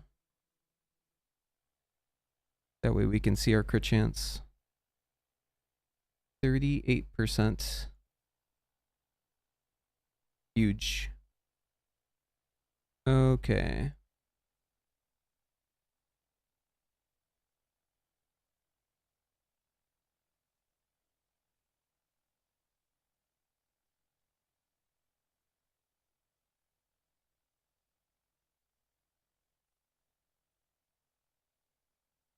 Too many offers, he says.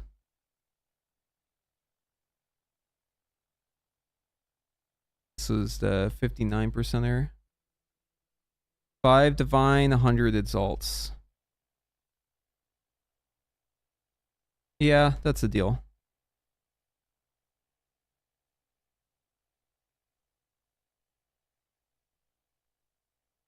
One, two, three, four, five. 5.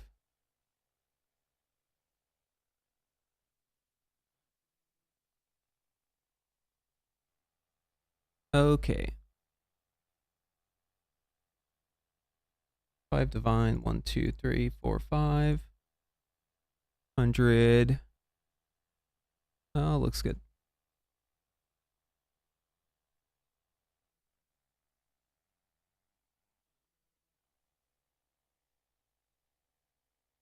A good ingenuity is definitely gonna be like pretty costly. Like 20 divine or something like that, but like I'm only missing like 5% damage from this, so it's not a huge deal. I might need to look at my ring right here though. This ring is like not good. I need like another big ass cold damn ring. Big fuck ring. Do I have one? Wait, this one might be sick.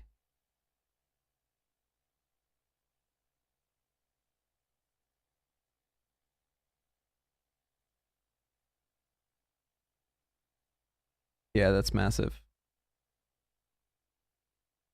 Okay. I would like if the rings had more than one elemental type, but I'll use these for now just to save a little money. So we need like a projectile damage neck, but I want my neck to have no spirit on it. So proj level, no spirit. I wonder if I have one of those. Projectile.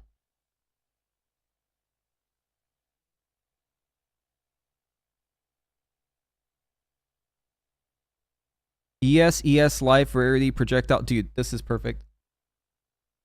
Fuck yeah.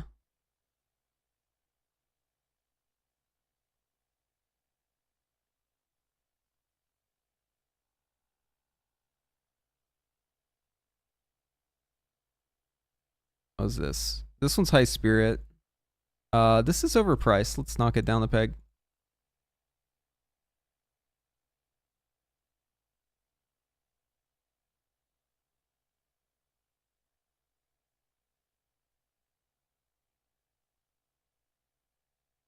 Okay. rest of this is good. Okay, so we've got +2 projectiles. Oh, dude, that mana cost is kind of bad. Okay, it'll be fine. It'll be fine. We'll fix the mana somehow. Are we looking on life? 1,600.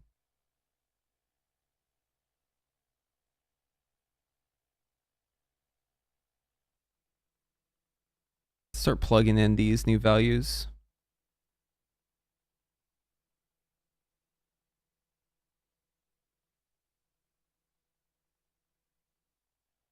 There's one ring. There's the other.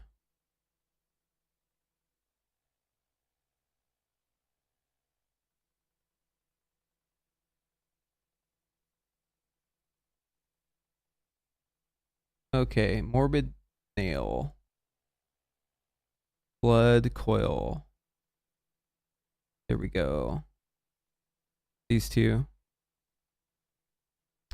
And then the ingenuity is 59%, so let's go ahead and nerf that.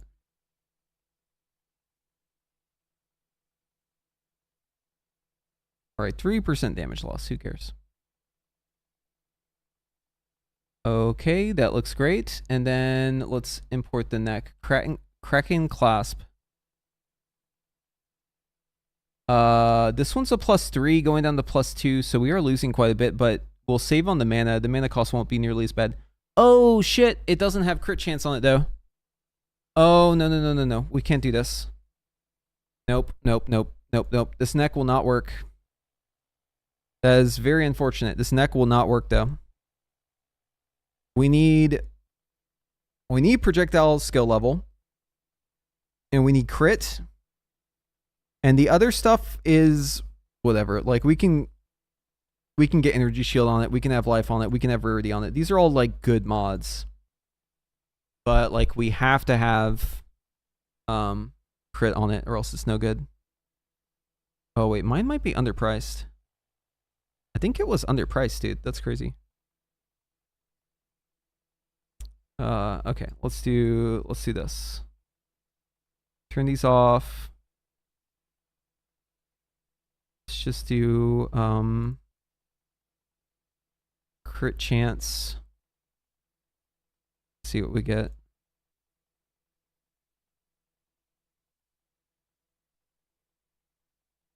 All right, and it is almost 7:30.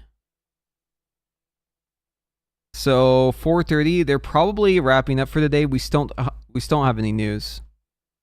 Okay, so I think it might be GG's for today, guys. All right, well, since we didn't get anything, we're just gonna go ahead and wrap up here. So thanks.